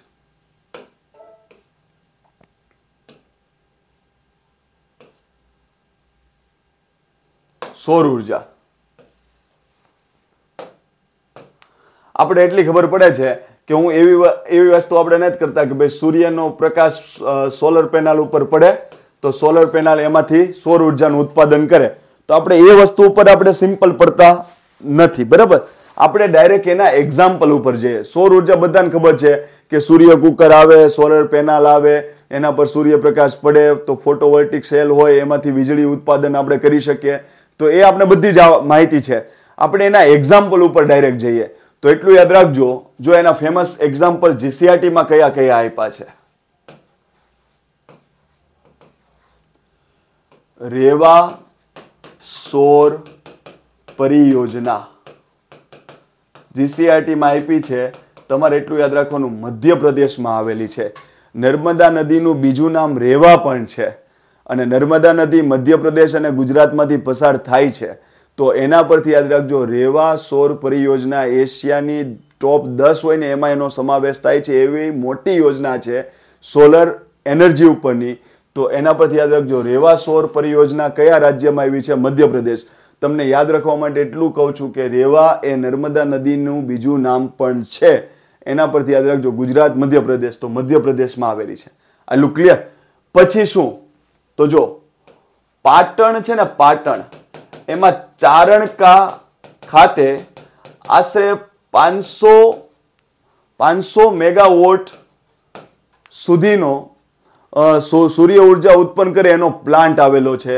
તો ક્યાં આવેલો છે? ચારણકા, પાટણ. આ થોડો ચવાઈ ગયેલો સવાલ છે. આ જીપીએસસી બહુ પૂછી લીધું અને બધાને આ વસ્તુ આવડે જ છે.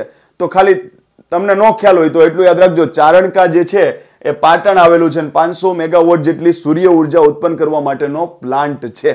ઓકે, હવે જો, હવે જે એક્ઝામ્પલ આપું છું ને એ બહુ ઓછાને ખ્યાલ હોય છે અને એ આવનારી એક્ઝામમાં તમને દેખાશે. ધ્યાનથી જોજો, કારણ કે જીસીઆરટીમાં 3 ધોરણમાં 3 ચેપ્ટરમાં સેમ એક્ઝામ્પલ આપેલું છે. તો જો, છાણી,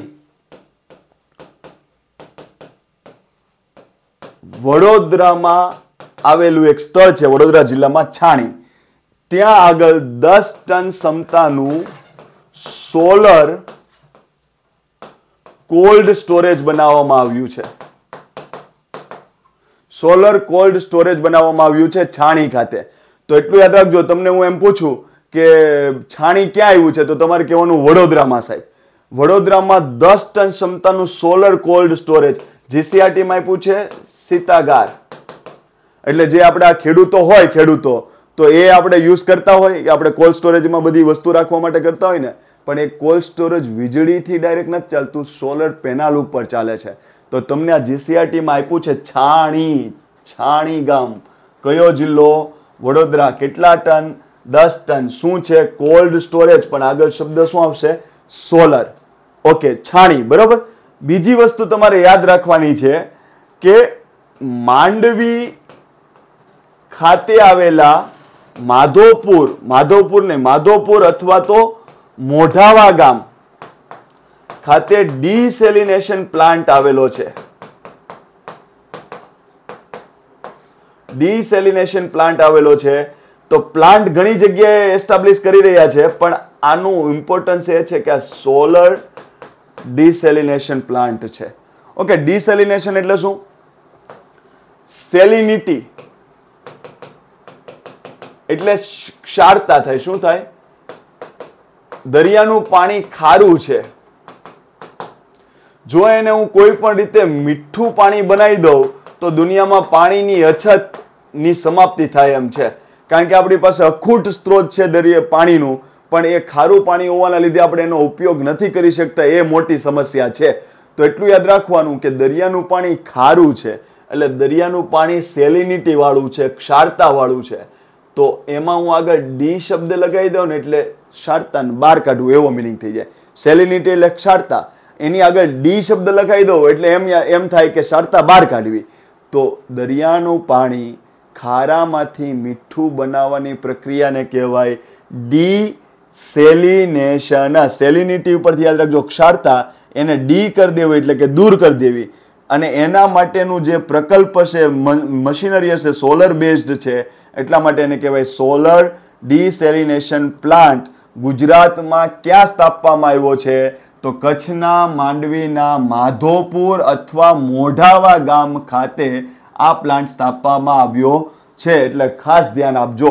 ઓકે, કોઈ પણ જગ્યાએ હાઇબ્રિડ શબ્દ આવે ને, હાઇબ્રિડ,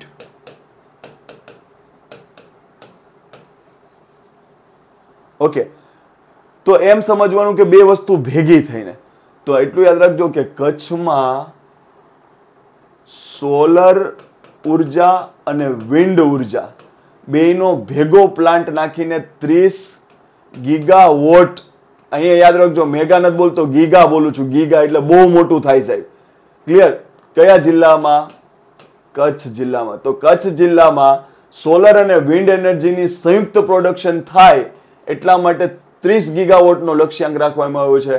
અને સોલર અને વિન્ડ ભેગી કરી એટલા માટે એને શબ્દ આપવામાં આવ્યો હાઇબ્રિડ સોલર વિન્ડ પાર્ક. તો તમને એમ પૂછવામાં આવશે કે આ ભારતનું સૌથી મોટામાં મોટું શું કહેવાય, રિન્યુએબલ એનર્જીનો સૌથી મોટું એકમ અહીંયા થવાનું છે. તો એટલું યાદ રાખજો, ભારતનું સૌથી મોટું પુનઃ પ્રાપ્ય ઉર્જા સ્ત્રોતનું એકમ ક્યાં સ્થાપવાનું છે? ગુજરાતના કચ્છ જિલ્લામાં. આશરે એની ક્ષમતા કેટલી રાખવામાં આવી છે? 30 ગીગાવોટ. અને આ જે પ્લાન છે એમાં સોલર અને હાઇડ્રો પાવર પ્રોજેક્ટ છે કે સોલર અને વિન્ડ? તો તમારે કહેવાનું સોલર અને વિન્ડ. ઓકે, પછી તિરુપતિ મંદિર છે, આંધ્રપ્રદેશમાં આવ્યું છે તિરુપતિ મંદિર. આંધ્રપ્રદેશમાં તિરુપતિ મંદિરમાં 15,000 લોકો એક સાથે જમી શકે અને એની રસોઈ સૂર્ય ઉર્જામાંથી બનાવવામાં આવે છે. એટલે એને કહેવાય સૌર બાષ્પ પ્રણાલી. એટલે ભાતને બાફવામાં આવે એને બાષ્પ કહેવાય.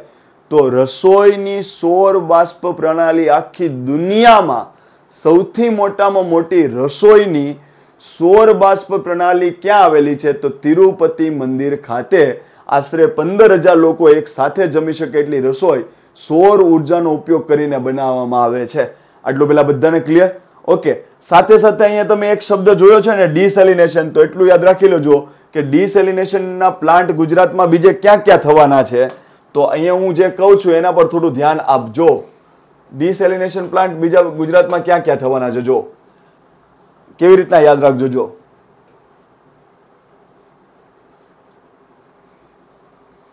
ઓકે, ડીસેલિનેશન પ્લાન્ટ એટલે શું? દરિયાનું પાણી ખારામાંથી મીઠું બનાવવાની પ્રક્રિયાને ડીસેલિનેશન કહેવાય. આટલું ક્લિયર? તો જો ભની સામે ભ બોલું છું, ભની સામે ભ. તો અહીંયા ભાવનગર હોય તો એની સામે એક્ઝેક્ટ જિલ્લો આવે ભરૂચ. ભરૂચ. અને આપણે બધાને ખબર છે કે ભરૂચમાં દહેજ આવ્યું છે અને ભાવનગરમાં ઘોઘા આવ્યું છે. રોરો ફેરી સર્વિસના લીધે બધાને ખબર પડે છે કે આ બેની વચ્ચે રોરો ફેરી સર્વિસ ચાલે છે. દહેજથી ઘોઘા, ભાવનગરથી ભરૂચ. મારે તમારે અહીંયા એ વસ્તુ યાદ રાખજો કે દહેજમાં ડીસેલિનેશન પ્લાન્ટ સ્થાપવાનો છે અને ઘોઘામાં ડીસેલિનેશન પ્લાન્ટ સ્થાપવાનો છે. ગુજરાતમાં કુલ 5 ડીસેલિનેશન પ્લાન્ટ સ્થાપવાના છે. એમાં આપણે એક માંડવીનું અહીંયા જોઈ લીધું, માંડવીનું એક એ થયું અને 2 અહીંયા થયા. એટલે માંડવી 1 અને ભાવનગર 2 અને ભરૂચ 3. ભાવનગર અને ભરૂચમાં ક્યાં ક્યાં? ઘોઘા અને દહેજ. આટલું ક્લિયર? હવે જો બાકીના 2 વધ્યા ને 3 આવી ગયા, 2 વધી ગયા ને, તો એટલું યાદ રાખવાનું કે 2 ફરવાના સ્થળ ફેમસ છે ને ગુજરાતમાં, 2 ફેમસ સ્થળ, એ 2 આવશે. બધાને ખબર છે કે કૃષ્ણની સંસ્કૃતિ, કૃષ્ણ ભગવાન જેવી મહાન સંસ્કૃતિ દ્વારકા ખાતે આવેલી છે અહીંયા. તો અહીંયા આખી દુનિયા ફરવા આવતી હશે કૃષ્ણની સંસ્કૃતિ જોવા માટે. અને બીજું, આખા વિશ્વમાં એશિયાટિક સિંહ ગીર સોમનાથ જિલ્લામાં છે. તો આખું દુનિયા એશિયાટિક સિંહો જોવા હોય તો ક્યાં આવશે? ગીર આવશે. તો આ બે પ્રખ્યાત પ્રવાસન સ્થળ છે. તો બંને ખાતે ડિસેલિનેશન પ્લાન્ટ સ્થાપવાનો છે. તો ગુજરાતમાં ડિસેલિનેશન પ્લાન્ટ ક્યાં ક્યાં આવેલા છે? કુલ કેટલા બનવાના છે? 5. કચ્છ, દ્વારકા, ગીર, ભાવનગરનું ઘોઘા, ભરૂચનું દહેજ. અહીં આપણે યાદ શું રાખવું? ભની સામે ભાવનગર, ભરૂચ, ઘોઘા દહેજમાં. માંડવી તો ઓલરેડી જોઈ લીધું ને 2 પ્રખ્યાત પ્રવાસનના સ્થળ, તો આપણે યાદ રહી જાય. હવે ખાલી એટલું યાદ રાખો કે એની ક્ષમતા હોય કે દિવસમાં કેટલું એ પાણી ખારામાંથી મીઠું બનાવશે. તો એવો શબ્દ આવે, MLD શબ્દ આવે. તો MLD એટલે બીજું કઈ જ નહીં, M એટલે મિલિયન થાય. મિલિયન એટલે 1 લાખ નહીં, 10 લાખ. મિલિયન એટલે 10 લાખ. L એટલે લીટર અને D એટલે ડે. એટલે આમ આવશે કે એક દિવસમાં કેટલા લીટર પાણીનું ડિસેલિનેશન કરી શકે. એટલા માટે એનું ફૂલ ફોર્મ થાય મિલિયન લીટર પર ડે.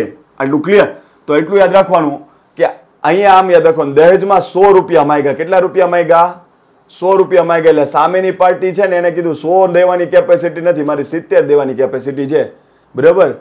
તો દહેજ પ્રથાનો વિરોધ કરું છું. આપણે હાથમાં બાવડામાં તાકાત હોય ને તો કોઈ ઉપર એવું નહીં કરતા કે દહેજ આપો તો જ હું આમ કરું કે ના કરું. ક્લિયર? આપણે આપણા બાવડા પર તાકાત હોવી જોઈએ. ભગવાન એટલા મોટા કર્યા છે તો આપણે જાતે કમાઈ ના શકીએ સાહેબ.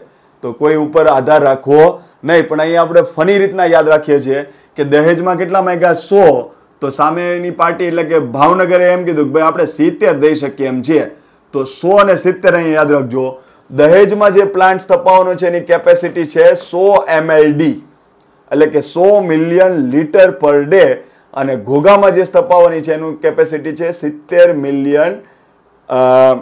Million litre per day. આટલું ક્લિયર?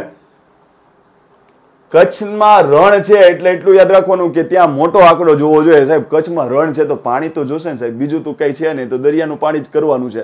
તો ત્યાં આગળ નાનો આંકડો નહીં, મોટો આંકડો યાદ રાખવાનો. તો કચ્છમાં જે છે ડિસેલિનેશન પ્લાન્ટ માંડવી ખાતે એ કેટલો હશે? 100 MLD. ક્લિયર? અને એટલું યાદ રાખવાનું, 100 ને મારે પૂરા કરવા હોય તો અહીંના બે આંકડા આમ યાદ રાખજો, 70 + 30 કરો તો 100 થાય. 100 નો આંકડો મારે કરવો છે તો અહીંયા બે આંકડા કેવા આવશે? 70 + 30. તો ગીર ખાતે 30 MLD કરવાનું છે, દ્વારકા ખાતે 70 MLD કરવાનું છે, માંડવી ખાતે 100 MLD કરવાનું છે, અહીંયા 100 MLD કરવાનું છે. એટલે ગુજરાતમાં ટોટલ પ્લાન કેટલો છે ખબર છે? 100 આ એટલે 200 થયા. પછી 70 + 30 કરો એટલે પાછું 100 એટલે 300 થયા. અને અહીંયા પાછું 70 એટલે 70. એટલે ગુજરાતમાં ડિસેલિનેશન કરવાનું ટાર્ગેટ કેટલો છે? તો એ સવાલ બધાએ બુકમાં ના આપ્યો હોય, આપણે મગજમાં ઉતારીને આપણે એનો જવાબ આપવાનો હોય કે ગુજરાતમાં 5 ડિસેલિનેશન પ્લાન્ટ સ્થાપવાની વાત કરવામાં આવી છે. ડિસેલિનેશન પ્લાન્ટ એટલે શું? દરિયાનું પાણી ખારામાંથી મીઠું કરવું. ટાર્ગેટ કેટલો છે? વર્ષે 370 મિલિયન લીટર પર ડે. ક્યાં ક્યાં આવશે? તો એટલું યાદ રાખવાનું, કચ્છમાં રણ છે તો ત્યાં મેક્સિમમ આંકડો જોઈએ એટલે 100 MLD. ભરૂચ દહેજ કેટલું માંગ્યું? બહુ વધુ માંગ્યું, 100 MLD. પણ સામેવાળી પાર્ટી કીધું આપણે 70 જ દઈ શકીએ, એટલે સામે ભાવનગર છે અને 70 MLD. અને અહીંયા દ્વારકામાં 70 MLD અને ગીરમાં 30 MLD. એટલું ક્લિયર? તો જોઈ લો આપણે કેટલી વસ્તુ જોઈ લીધી. જો રેવા પરિયોજના, પાટણનું ચારણકા, છાણી વડોદરાનું, કચ્છનું માંડવી. આટલું ક્લિયર? પછી અહીંયા આગળ આપણે કચ્છમાં હાઇબ્રિડ પાવર પ્રોજેક્ટ જોઈ લીધો અને ડિસેલિનેશન પ્લાન્ટ આપણે એટલા જોઈ લીધા. તો આટલી વસ્તુ આપણે અહીંથી કરી. ક્લિયર? ક્લાસ 3 માં મોસ્ટ ઇમ્પોર્ટન્ટ અહીંથી પૂછાશે પવન ઉર્જા. ઓકે, પવન ઉર્જામાં તમારે ખાલી હું કહું એટલું જ યાદ રાખવાનું છે, બીજું કંઈ યાદ રાખવાનું નથી. પવન ઉર્જામાં પવનચક્કીના જે પાંખિયા હોય એમનેમ ફરે નહીં, એક નિશ્ચિત પવનની ઝડપ એને જરૂરી હોય, પણ તમે પવન ચક્કીના પાખ્યા જો પછી આમ ફૂંક ફૂંક ફૂંક મારો તો એમ કઈ પવન ચક્કી થોડી ફરવા મળવાની છે. તો તમારે એક ઝડપ તમારે યાદ રાખવી પડશે. તો એટલું યાદ રાખજો, 16 કિલોમીટર પ્રતિ અવરની ઝડપ પવન ઉર્જા માટે સારી ગણાય છે. પવન ઉર્જા માટે સારી ગણાય છે 16 કિલોમીટર પ્રતિ અવર. એનાથી થોડી વધુ હશે કે એકદમ વધુ હશે તો સારામાં સારું પવન ઉર્જા ઉત્પન્ન થશે. ઓકે, કોઈ પણ વસ્તુમાં ઉર્જા શબ્દ આવે ને તો એટલું યાદ રાખવાનું કે તમારે ટર્બાઇન ફેરવી દો ને, એટલે ટર્બાઇન સાથે જનરેટર હોય અને એ વીજળી ઉત્પન્ન કરે. એટલે હું એમ કહું ને કે જળ ઉર્જા, એનાથી ઇલેક્ટ્રિસિટી ઉત્પન્ન કરી તો તમારે આ જ શબ્દ યુઝ કરવાનો. એક ટર્બાઇન હશે, એની સાથે જનરેટર હશે, ડાયનેમો કે જે પણ કહેતા હોય, એનાથી વીજળી ઉત્પન્ન થતી હશે તો તમારે એટલું યાદ રાખવાનું કે આ પૈડું ફરવું જોઈએ, આ ચક્ર. તો પવન હોય તો એ ફરાવે પવન ચક્કી, જળ હોય તો જળના મોજા અથડાય તો એ ફરાવે. કોઈ પણ રીતે આવી રીતના વીજળી ઉત્પન્ન થાય. તો પવનની ઝડપ કેટલી યાદ રાખવાની? 16 કિલોમીટર પ્રતિ અવર. હંમેશા પવન ઉર્જા શ્રેષ્ઠ રીતે ક્યાં ઉત્પન્ન થાય? તો હંમેશા એટલું યાદ રાખવાનું કે રણ હોય, દરિયા કિનારો હોય, પર્વત હોય, ખીણ હોય, ત્યાં આગળ પવન ઉર્જા સૌથી સારામાં સારી ઉત્પન્ન થતી હોય. શું કામ? તો તમારું આ બિલ્ડિંગ હોય સાહેબ, એની બાજુમાં એક બિલ્ડિંગ બની જાય એટલે તમે એમ કહેશો કે હવે હવા ઉજાસ રહેશે નહીં. શું કામ? કારણ કે તમારી તરફ જે પવન આવતો હતો એ હવે બિલ્ડિંગે રોકી લીધો છે. પણ તમારી આગળ કોઈ બિલ્ડિંગ ન હોય તો તમને કેવો પવન સરસ આવે. ક્લિયર? તો હું એમ કહું કે આ દરિયા કિનારો છે, બરાબર? તો અહીંયા હું પવન ચક્કી નાખું ને તો સારી ચાલે. કેમ? કારણ કે દરિયામાંથી જે પવન આવે તો એવું આવે, રસ્તામાં કોઈ મોટી બિલ્ડિંગ આવે કે કોઈ મોટા જંગલો આવે એવું આવે? કઈ જોયું કોઈ દિવસ દરિયામાં કોઈનું ઘર જોયું? નહીં. તો દરિયામાં કોઈ વસ્તુ નથી હોવાની. એટલે દરિયામાંથી જે પવન આવતો હોય ને એ કોઈ દિવસ રોકાઈ ન આવતો હોય, એક ધારો આવતો હોય. કારણ કે રસ્તામાં કોઈ ઊંચી બિલ્ડિંગ નહીં હોય, કોઈ જંગલો નહીં હોય. એટલે હંમેશા તમે જોજો દરિયા કિનારે સારામાં સારી પવનચક્કી હોય. પછી રણ વિસ્તારમાં પવનચક્કી સારી હશે. કેમ? કારણ કે રણમાં કોઈ આગળ જંગલ નહીં હોય, કોઈ મોટા મકાનો નહીં હોય, તો રણમાં પવન સુસવાટા બોલાવતો આવશે. પછી પર્વતની ટોચ ઉપર તમને ચડાવી દે હિમાલયની, તો તમારી હિમાલય જેટલું કોઈનું ઊંચું બિલ્ડિંગ હોય સાહેબ, નહીં અમારું 8 કિલોમીટર ઊંચું બિલ્ડિંગ છે, રજનીકાંત નું હોય, આપણું ના હોય. ક્લિયર? તો હિમાલય જેવી પર્વતમાળા હોય સાહેબ, કોઈ ઊંચાઈ વાળું સ્થળ હોય તો ત્યાં આગળ પવન કેવા આવશે? ઝપાટા ભેર આવશે. અને જેટલો પવન સારો એટલું પવન ચક્કીનો પાખ્યો વધુ પડે એટલું જનરેટર વધુ વીજળી ઉત્પન્ન કરશે. કેટલા ને એટલું? ક્લિયર? ડન? એટલું. હવે ખાલી અહીંયા એક વસ્તુ ધ્યાનમાં લઈ લો કે હું શું કહું છું કે ગુજરાત છે ને, ગુજરાત, બરાબર? ગુજરાતમાં આ દેવભૂમિ દ્વારકા છે. દેવભૂમિ દ્વારકા ભગવાનનું મંદિર છે, એટલા માટે મેં લાશ ત્યાં મૂકું છું. કારણ કે લાશ ઘરે હોય ને તો આપણે બીક લાગે કે આવું કોઈ નથી, લાશ ઊભી થઈ તો તમને મને ભૂકા કાઢી નાખશે સાહેબ. પણ એ જ જગ્યાએ મંદિરમાં લાશ હોય તો તમને એમ ખબર પડે ને કે તમે ઊભી થા, પાછળ ભગવાન છે, બેક સપોર્ટમાં છે ને. તો મેં અહીંયા દેવભૂમિ દ્વારકામાં એક સૂત્ર બનાવ્યું, આખી લાશ દેવભૂમિ દ્વારકામાં મૂકી દઉં છું, જેથી કરીને મને બીક નહીં લાગે. કારણ કે મંદિર છે, કોઈ વાંધો નહીં આવે. એટલે આખી લાશ મેં દેવભૂમિ દ્વારકા મૂકી. આખી ઉપરથી યાદ રાખજો ઓખા બંદર, અને લાશ ઉપરથી યાદ રાખજો લા સ. તો આ લાંબા બંદર છે ને આ સ એટલે સલાયા બંદર. તો આખી લાશ ક્યાં મૂકી? દેવભૂમિ દ્વારકા. તો દેવભૂમિ દ્વારકાના દરિયા કિનારે 3 બંદરો આવેલા છે. આખી એટલે ઓખા બંદર, લા એટલે લાંબા બંદર, સ એટલે સલાયા બંદર. તો એટલું યાદ રાખજો, સલાયા બંદર અહીંયા છે અને લાંબા બંદર અહીંયા છે. તો પવન ઉર્જા માટે લાંબા બંદર શ્રેષ્ઠ છે, સલાયા નહીં. કેમ? સલાયામાં પવન અંદર જવાનું છે અને લાંબા બહાર છે, એટલે ડાયરેક્ટ અહીંથી પવન આવશે ઝપાટા બે. આટલું ક્લિયર? તો લાંબા બંદર શું કામ પવન ચક્કી માટે શ્રેષ્ઠ છે ગુજરાતમાં, અને સલાયા એના કરતા નહીં હોય. તો સલાયા એ અંદર છે કચ્છના અખાતમાં, એટલે પવનને આવી રીતના અંદર જવાનું છે. જ્યારે લાંબા બંદર બહાર છે એટલે ડાયરેક્ટ અહીંથી સુસવાટા ભેર પવન હશે, ફેરવા જ મળશે તમને, આમ મજા જ આવશે કે ઓહો પવન ચક્કી ફરી. તો લાંબા બંદર શું કામ સક્સેસ ગયું છે?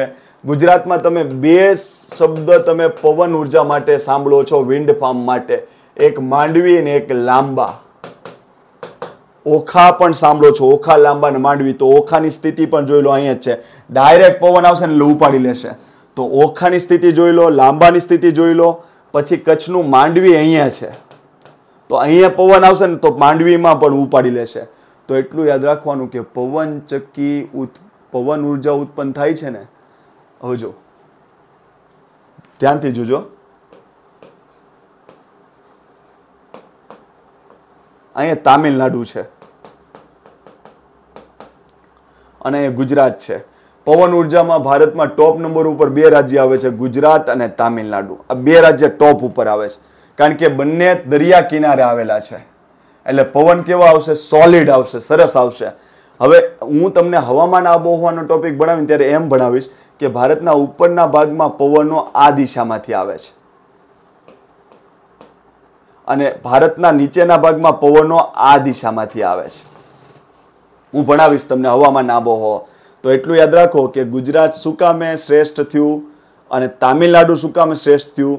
કારણ કે નીચેના ભાગમાં પવન આમ આવે છે, એટલે આ બાજુથી દરિયા કિનારામાંથી પવન આમ આવે છે. એટલા માટે તામિલનાડુના કોસ્ટ ઉપર તમે પવનચક્કી નાખો અને પવન આમ આવે એટલે આ પવનચક્કી અહીંયા ફરવા મળશે. આવી રીતે ઉપરના ભાગમાં પવન આમ આવે છે એટલે અહીંયા તમારી પવનચક્કી આમ ફટફટ ફરવા મળશે. તો ગુજરાત અને તામિલનાડુ ભારતમાં પવન ઉર્જાના ઉત્પાદનમાં શ્રેષ્ઠ સ્થાન ધરાવે છે. એ ઉપરાંત ગુજરાતમાં કયા કયા શ્રેષ્ઠ સ્થાન છે? માંડવી, ઓખા, લાંબા. ક્યાં આગળ પવન ઉર્જા સૌથી સારામાં સારી ઉત્પન્ન થઈ શકે? રણ, દરિયા કિનારો, પર્વત વિસ્તાર અને ખીણ વિસ્તાર. પવનની આદર્શ ઝડપ કેટલી હોવી જોઈએ? 16 કિલોમીટર પ્રતિ અવરથી વધુ હોવી જોઈએ.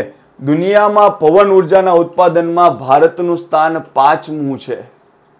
તો આપણે 1 થી 4 નંબર આવડવા જોઈએ કારણ કે હવેની એક્ઝામ એકદમ પ્લેન સવાલ પૂછતી નથી. તમે જોયું આવી સાસુવાળો એક સવાલ આવ્યો હતો આપણે જુનિયર ક્લાર્કમાં. તો હવે કોઈ એમ નથી પૂછતા કે કયું રાજ્ય સૌથી મોટું. હવે એમ પૂછે છે કે રાજ્યનો ક્રમ ગોઠવો. તો તમારે 4 રાજ્ય જે મોટા હોય એનો ક્રમ તમને આવડતો હોવો જોઈએ. તો એ રીતના તમારે ધ્યાનમાં લેવાનું છે. તો આપણે 4 સ્ટેટ કરવાના છે, અરે 4 દેશ કરવાના છે, બરોબર, કે જે ભારત કરતા પવન ઉર્જામાં આગળ હોય. તો એટલું યાદ રાખો કે પવન જ્યાં ન વાતો હોય ને એ પ્રદેશ જડ થઈ જાય. જડ એટલું જ ખબર પડે ને. જડ એટલે સ્થિર વસ્તુ, જે મૂવેબલ ના હોય. તો પવન વગર કોઈ વસ્તુ મૂવેબલ નથી થવાની. તો પવન વગર કોઈ પણ પ્લેસ કેવું થઈ જશે? જડ. અને અહીંયા જડનો ડ જ કરું છું, પણ ઇંગ્લિશ આ ગુજરાતીનો ડ છે ને આ ઇંગ્લિશનો ડ છે, એટલે ઇંગ્લિશનો ડ એટલે એસ થાય. તો અહીંયા હું સ્પેન મૂકું છું અને ગુજરાતીનો ડ ઉપરથી યાદ રાખજો ડેનમાર્ક અને જ ઉપરથી યાદ રાખજો જર્મની. અને આખી દુનિયામાં જડ ભગત કોણ છે? USA. કારણ કે એની પોતાની જ વાત મનાવવામાં માહિર છે. જે અમે કરીએ એ જ સાચું. તો એટલું યાદ રાખજો જડ જર્મની, ડેનમાર્ક અને ઇંગ્લિશમાં સ્પેન. ભારત વચ્ચે આવશે USA. તો આપણું સ્થાન પવન ઉર્જાના ઉત્પાદનમાં વિશ્વમાં કેટલામું છે? ભારતનું 5મું. આપણાથી આગળ કયા કયા દેશ છે? Germany, USA, Denmark, Spain. આટલું ક્લિયર? ઓકે, આટલું વસ્તુ આપણે પવન ઉર્જામાં જોવાનું છે. ભૂતાપીય ઉર્જા.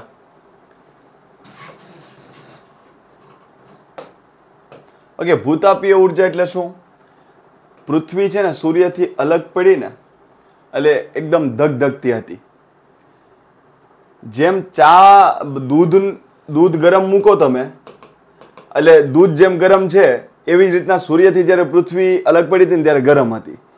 દૂધની ઉપરનો ભાગ પહેલા ઠંડો થાય નીચેના ભાગ કરતા, કારણ કે ઉપરનો ભાગ વાતાવરણના કોન્ટેક્ટમાં હોય. તો એવી જ રીતના જ્યારે પૃથ્વી સૂર્યથી અલગ પડી ત્યારે ઉપરનો ભાગ પહેલા ઠંડો થશે, બહારનો ભાગ.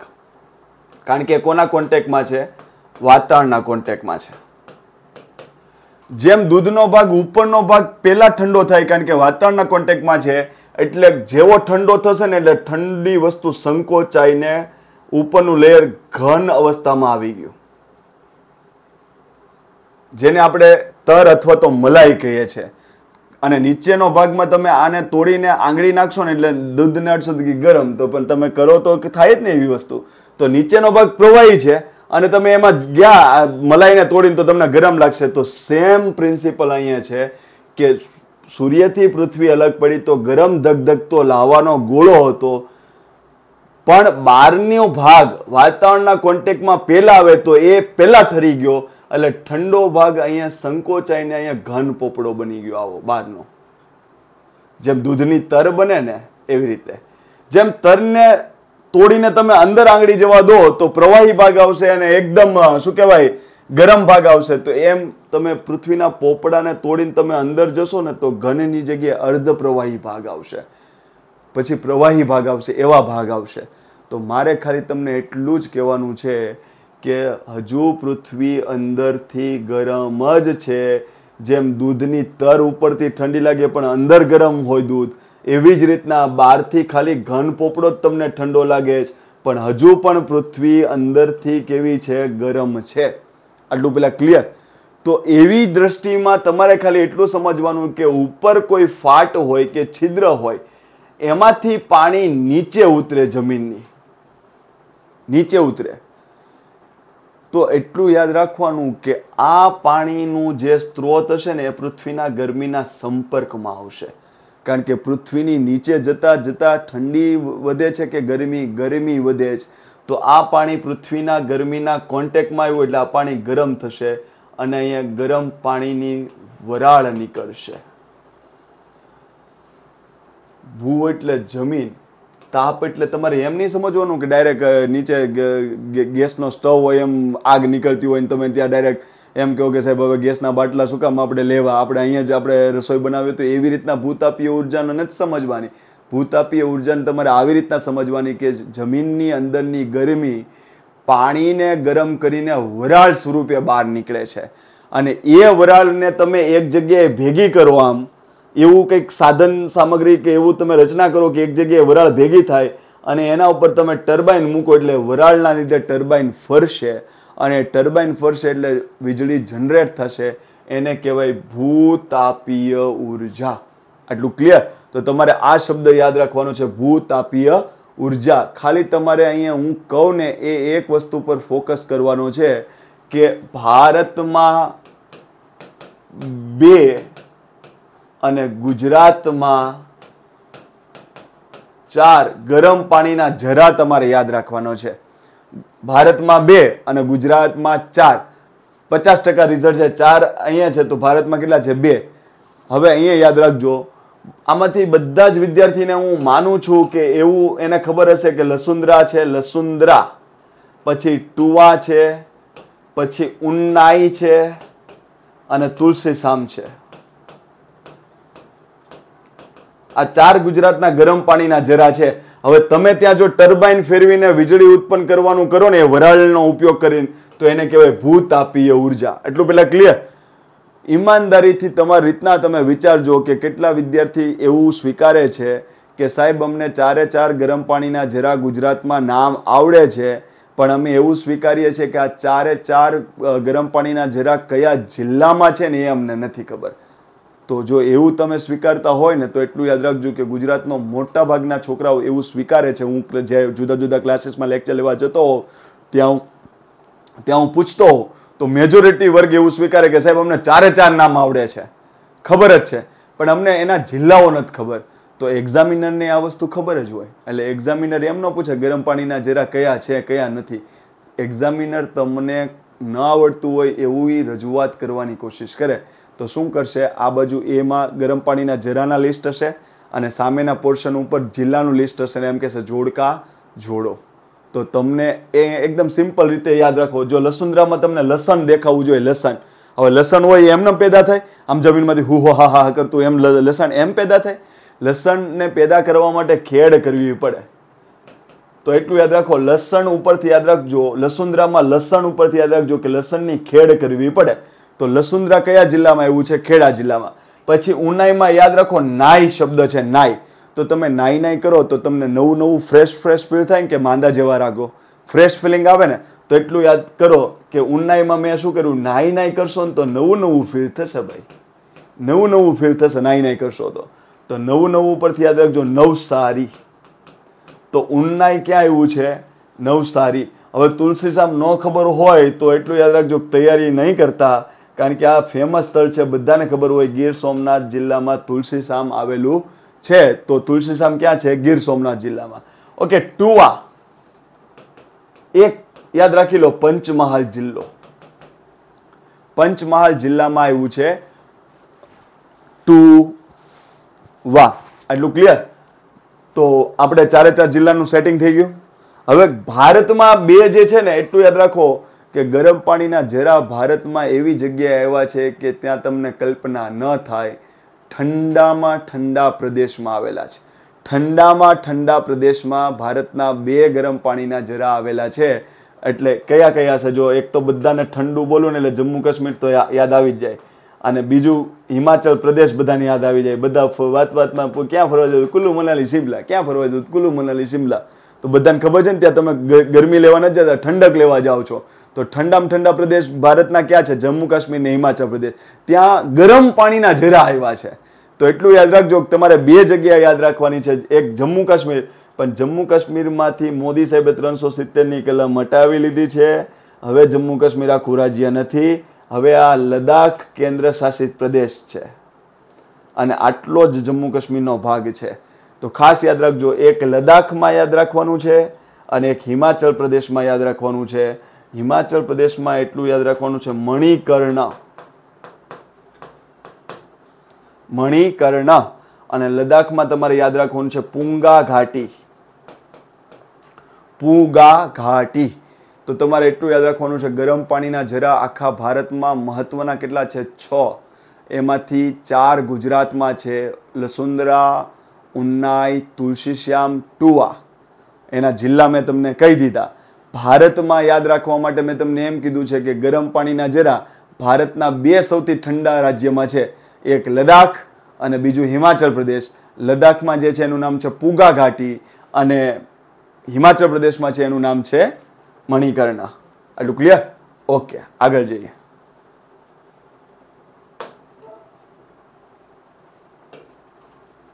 ભરતી ઉર્જા. ઓકે, ભરતી ઉર્જામાં તમારે ખાલી એટલું યાદ રાખવાનું છે કે દરિયાની ભરતીનું પાણી આવી રીતના આવે.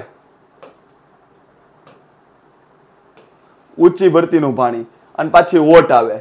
તો આ પાણી, ભરતીનું જે પાણી આવે ને એને તમે સંગ્રહ કરી લો, અને પછી ઓટ સમય એને છોડો ને ત્યારે તમે એના પર ટર્બાઇન પરથી પાણીનો ધોધ જવા દો એટલે ટર્બાઇન ફરે ને વીજળી ઉત્પન્ન થાય. એટલું યાદ રાખજો.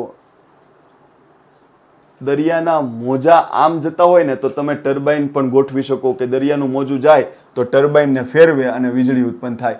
તો ભરતી ઉર્જાને તમે ટાઇડલ એનર્જી પણ કહી શકો, અને વેવ એનર્જી પણ તમે એને નજીકમાં એનો મિનિંગ તમે સમજી શકો છો. ટૂંકમાં દરિયાનું પાણી મૂવેબલ છે. એ ભરતી આવે ત્યારે પણ મૂવેબલ છે અને મોજા હોય ત્યારે પણ મૂવેબલ છે. એનો ઉપયોગ કરીને તમે વીજળી ઉત્પન્ન કરવાની કોશિશ કરો તો એ ભરતી ઉર્જામાં એનો સમાવેશ થાય. ખાલી એટલું યાદ રાખજો કે આમાં તમારે એક શબ્દ યાદ રાખવાનો છે.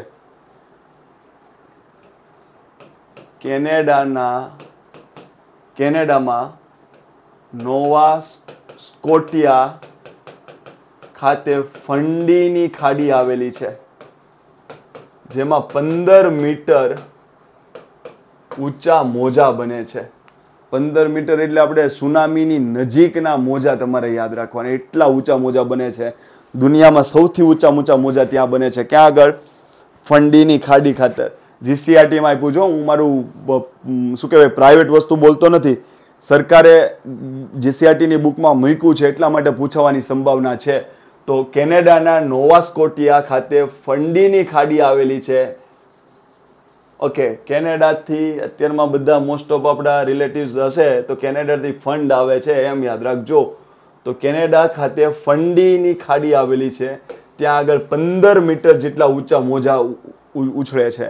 એટલે ત્યાંથી તમારે ભરતી ઉર્જાનું તમારે યાદ રાખવાનું છે. આટલું ક્લિયર?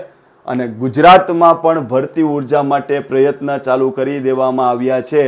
કયા કયા? કચ્છના અખાતમાં અને ખંભાતના અખાતમાં, બેયમાં. તો તમને એમ કહેશે કે ગુજરાતને સૌથી લાંબામાં લાંબો દરિયા કિનારો છે એટલે ભરતી ઉર્જા ઉત્પન્ન કરવાની સંભાવના ગુજરાત પાસે સારી છે. તો ગુજરાતના કચ્છના અખાતમાં એવું કરવામાં આવે છે, ખંભાતના અખાતમાં કરવામાં આવે છે કે ઉપરના બંને? તો તમારે કહેવાનું ઉપરના બંને. કચ્છનો અખાત ને ખંભાતનો અખાત બંને. આટલું ક્લિયર? તો આ વસ્તુ તમારે યાદ રાખવાની છે આમાંથી. Okay, biogas. તો બાયોગેસ શું છે? તો ભાઈ બાયોગેસ આ એક પ્લાન્ટ બનાવ્યો. એમાં તમે પશુના મળમૂત્ર નાખ્યા પછી વનસ્પતિનો નકામો પદાર્થ, એટલે કે શેરડીનો પીલી નાખ્યો પછી એનો કૂચો વૈધો હોય, કે પછી શું કહેવાય કોઈ પાક લીધો હોય એનો ભાગ વૈધો હોય, ડુંડું કે એવું બધું જ, એ બધું આમાં નાખી દેવાનું. પશુનું મળમૂત્ર આમાં નાખી દેવાનું. પછી તમે રસોડામાં જે શાકભાજીને સમારતા એનો કંઈક અવશિષ્ટ ભાગ વૈધો એ બધું આમાં નાખી દો. એનું જ્યારે પ્રોસેસ થશે ત્યારે એમાંથી મિથેન, કાર્બન ડાયોક્સાઇડ અને ખાતર છૂટવું પડશે. મિથેન એ દહનશીલ પદાર્થ છે, એટલે એનો ઉપયોગ તમે ગેસ ચલાવવામાં કરી શકો. એને કહેવાય બાયોગેસ. ક્લિયર? તો બાયોગેસ એ આખો ટોપિક પર તમે અલગ ભણી શકો. ખાલી મારે તમારે અહીંયા એટલું જ કહેવાનું છે કે બાયોગેસનો કાચો માલ શું, એ ચલાવવા માટે શું શું જોઈએ? પશુના મળમૂત્ર, વનસ્પતિનો નકામો ભાગ, શેરડીનો કૂચો, ડુંડું, જે પણ હોય, રસોઈમાંથી જે પણ આપણે જે ઘરનું જે કચરો નીકળતો હોય, કાર્બનિક કચરો, એટલે શું કે ફળનો કોઈ ભાગ હોય કે શાકભાજીનો કોઈ ભાગ વધેલો હોય, એને નાખી દો તો એનું જે પણ વિઘટન થશે એમાંથી મિથેન ગેસ છૂટવો પડશે, કાર્બન ડાયોક્સાઇડ છૂટવું પડશે, ખાતર છૂટવું પડશે. ખાતર સેન્દ્રિય ખાતર તરીકે જમીનમાં ઉપયોગમાં લો, અને મિથેનના દહનશીલ પદાર્થ છે એટલે એને ગેસ તરીકે ઉપયોગમાં લઈ શકો છો. આટલું પહેલા ક્લિયર? બાયોગેસ પ્લાન્ટના એક્ઝામ્પલ તમારે યાદ રાખવાના છે. જો સિદ્ધિ મેળવવા માટે મથું છું તો એટલું યાદ રાખજો, સિદ્ધપુર ખાતે મેથાણ ગામ આવેલું છે, ત્યાં આગળ આદર્શ બાયોગેસ પ્લાન્ટ છે. આદર્શ એટલે કે કોઈ ગામમાં એને નમૂના રૂપ ગણી શકાય એવો આદર્શ બાયોગેસ પ્લાન્ટ ક્યાં આવેલો છે? સિદ્ધપુરના મેથાણ ખાતે. આ પણ ચવાઈ ગયેલો સવાલ છે, વર્ષોથી આ સવાલ પૂછાયેલો છે, એટલે બધાને બધી આ વસ્તુ ખબર છે જ. એટલે આના પર બહુ ફોકસ નહીં કરતા. જે શબ્દ હવે કહું છું ને એના પર ફોકસ કરજો. આ સિવાયના તમારે બે યાદ રાખવાના છે. અમદાવાદ જિલ્લામાં દસક્રોઈ ના રુદાતલ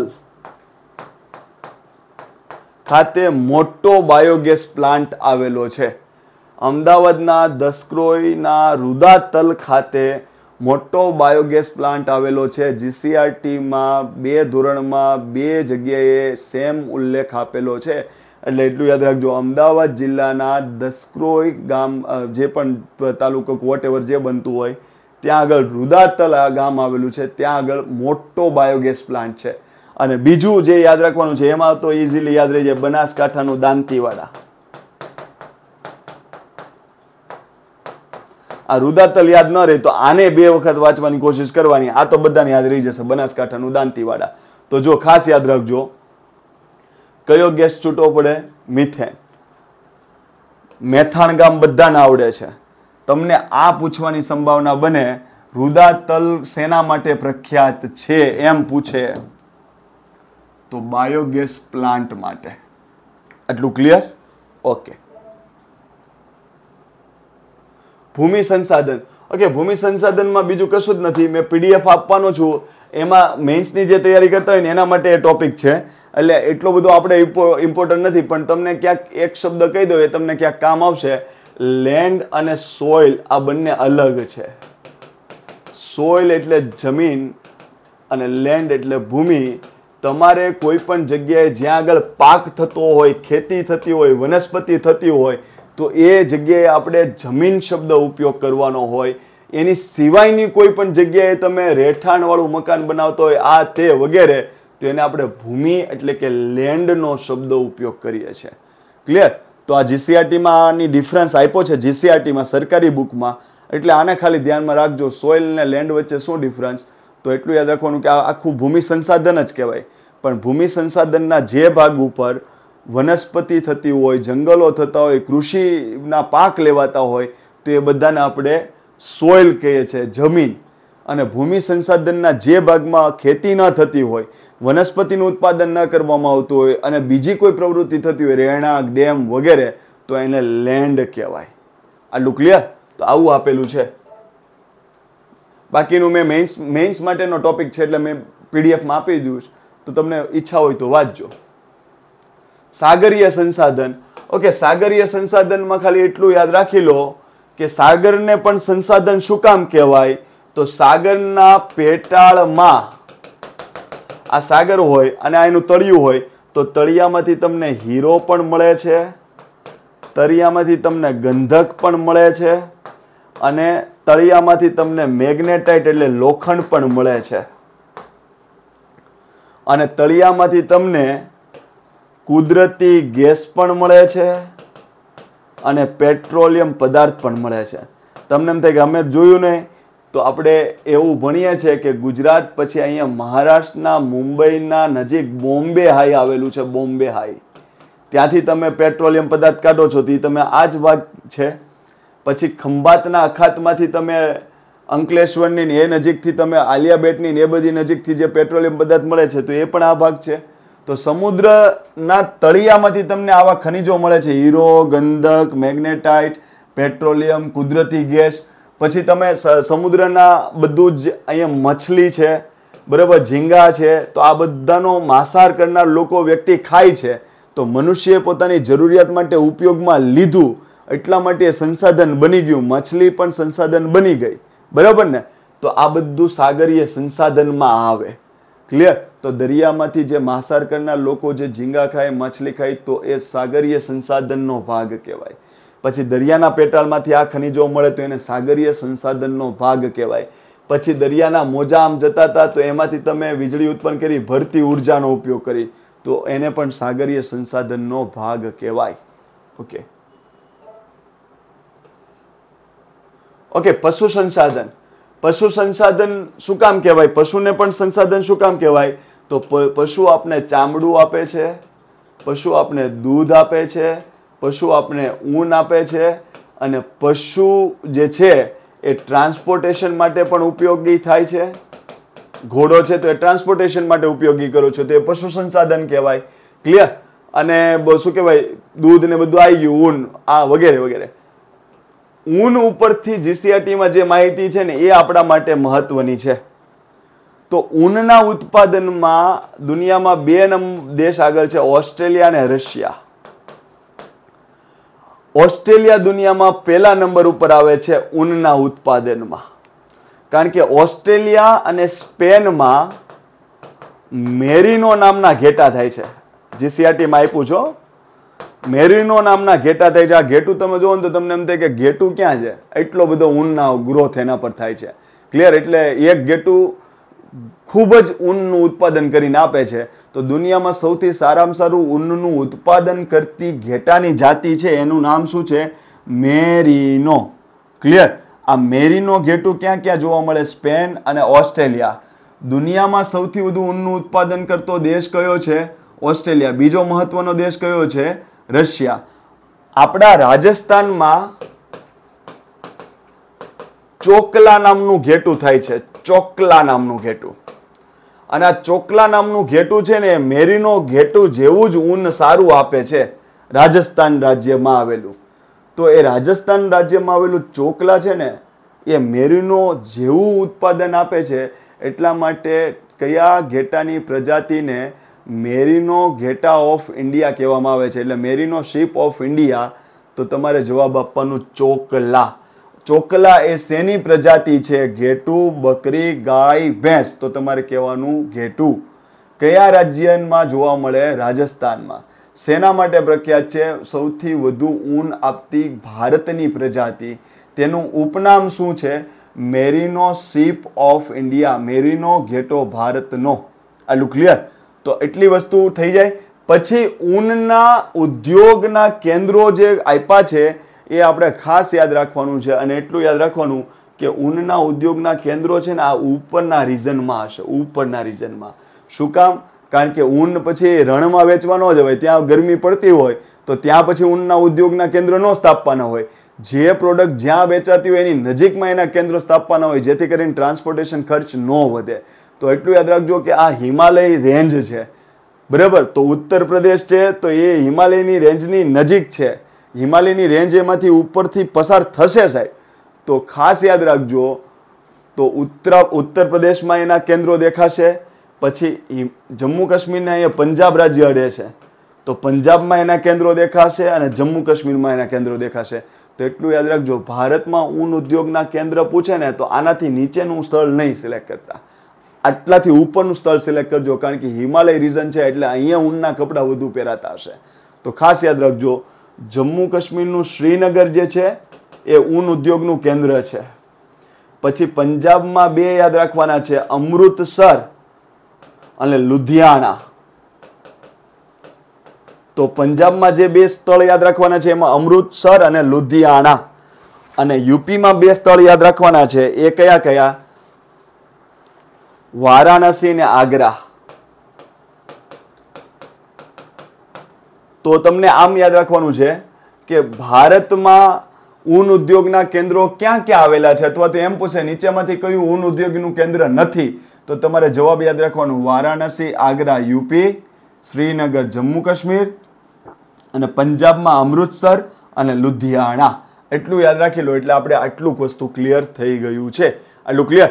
અને એટલું યાદ રાખો કે ચામડું છે, ચામડું એના માટે કયા કયા રીઝન પ્રખ્યાત છે ભારતમાં, તો એટલું યાદ રાખજો કે ચામડું કાઢવા માટે હું આવી હિન્ટ આપું છું કે કાન હોય ને, કાન પશુનો, ત્યાં ચેકો મૂકું છું અને ત્યાંથી પછી હું આમ ચામડું કાઢું છું. ક્લિયર? તો મેં હિન્ટ્સ આપી, કાન ઉપર ચેકો મૂક્યો પશુઓના અને ત્યાંથી ચામડું કાઢ્યું.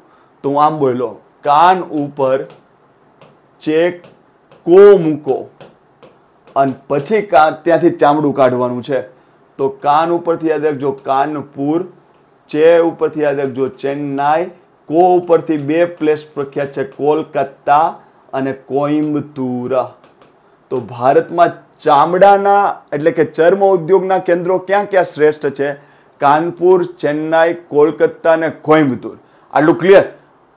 આટલી વસ્તુ કર્યા પછી ઓકે, હજુ એક ઊન નહીં પણ વાળ. લદ્દાખમાં અને જમ્મુ કાશ્મીરમાં એક બકરી ફેમસ છે, પશ્મિના. ઓકે, તો પશ્મિના બકરીની જાત છે. પશ્મિના એ ઘેટાની જાત છે કે બકરીની? બકરીની. ક્યાં જોવા મળે? લદ્દાખ કે જમ્મુ કાશ્મીર? તો કહેવાનું બંને. એના વાળ છે ને એ શ્રેષ્ઠ છે. એમાંથી ટેક્સટાઇલ એટલે કે કાપડ બને છે, એટલે કે તમારે ધાબળું બાબળું જે તમારે બનાવવું હોય એના વાળમાંથી બને છે. સોલ બનાવ્યું હોય, બરાબર, કાશ્મીરી સોલ કે વોટ એવર, પશ્મિના બકરીના વાળમાંથી તમારે જમ્મુ કાશ્મીરમાં સોલ બનાવવામાં આવે છે. તો એટલું યાદ રાખજો, આ પશુ સંસાધનમાં આવે.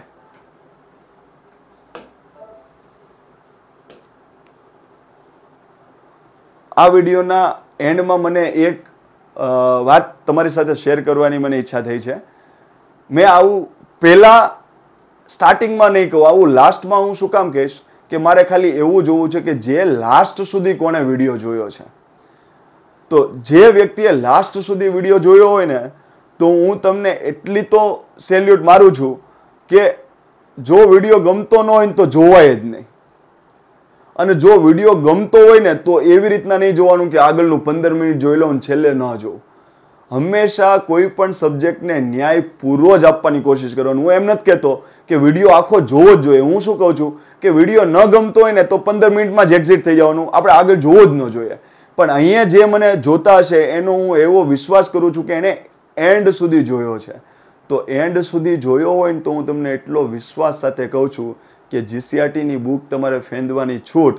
મેં આગળના તમને જે 4 ચેપ્ટર કીધા છે ને 4 ચેપ્ટરમાંથી એક એવો પોઈન્ટ તમને નહીં લાગે કે આ મહત્વનો છે સાહેબે બોર્ડમાં નથી લીધો. ક્લિયર? હું મારી મહેનતમાં ક્યાંય કચાશ નહીં છોડું, તો તમે પણ તૈયારી કરવામાં કચાશ છોડતા નહીં.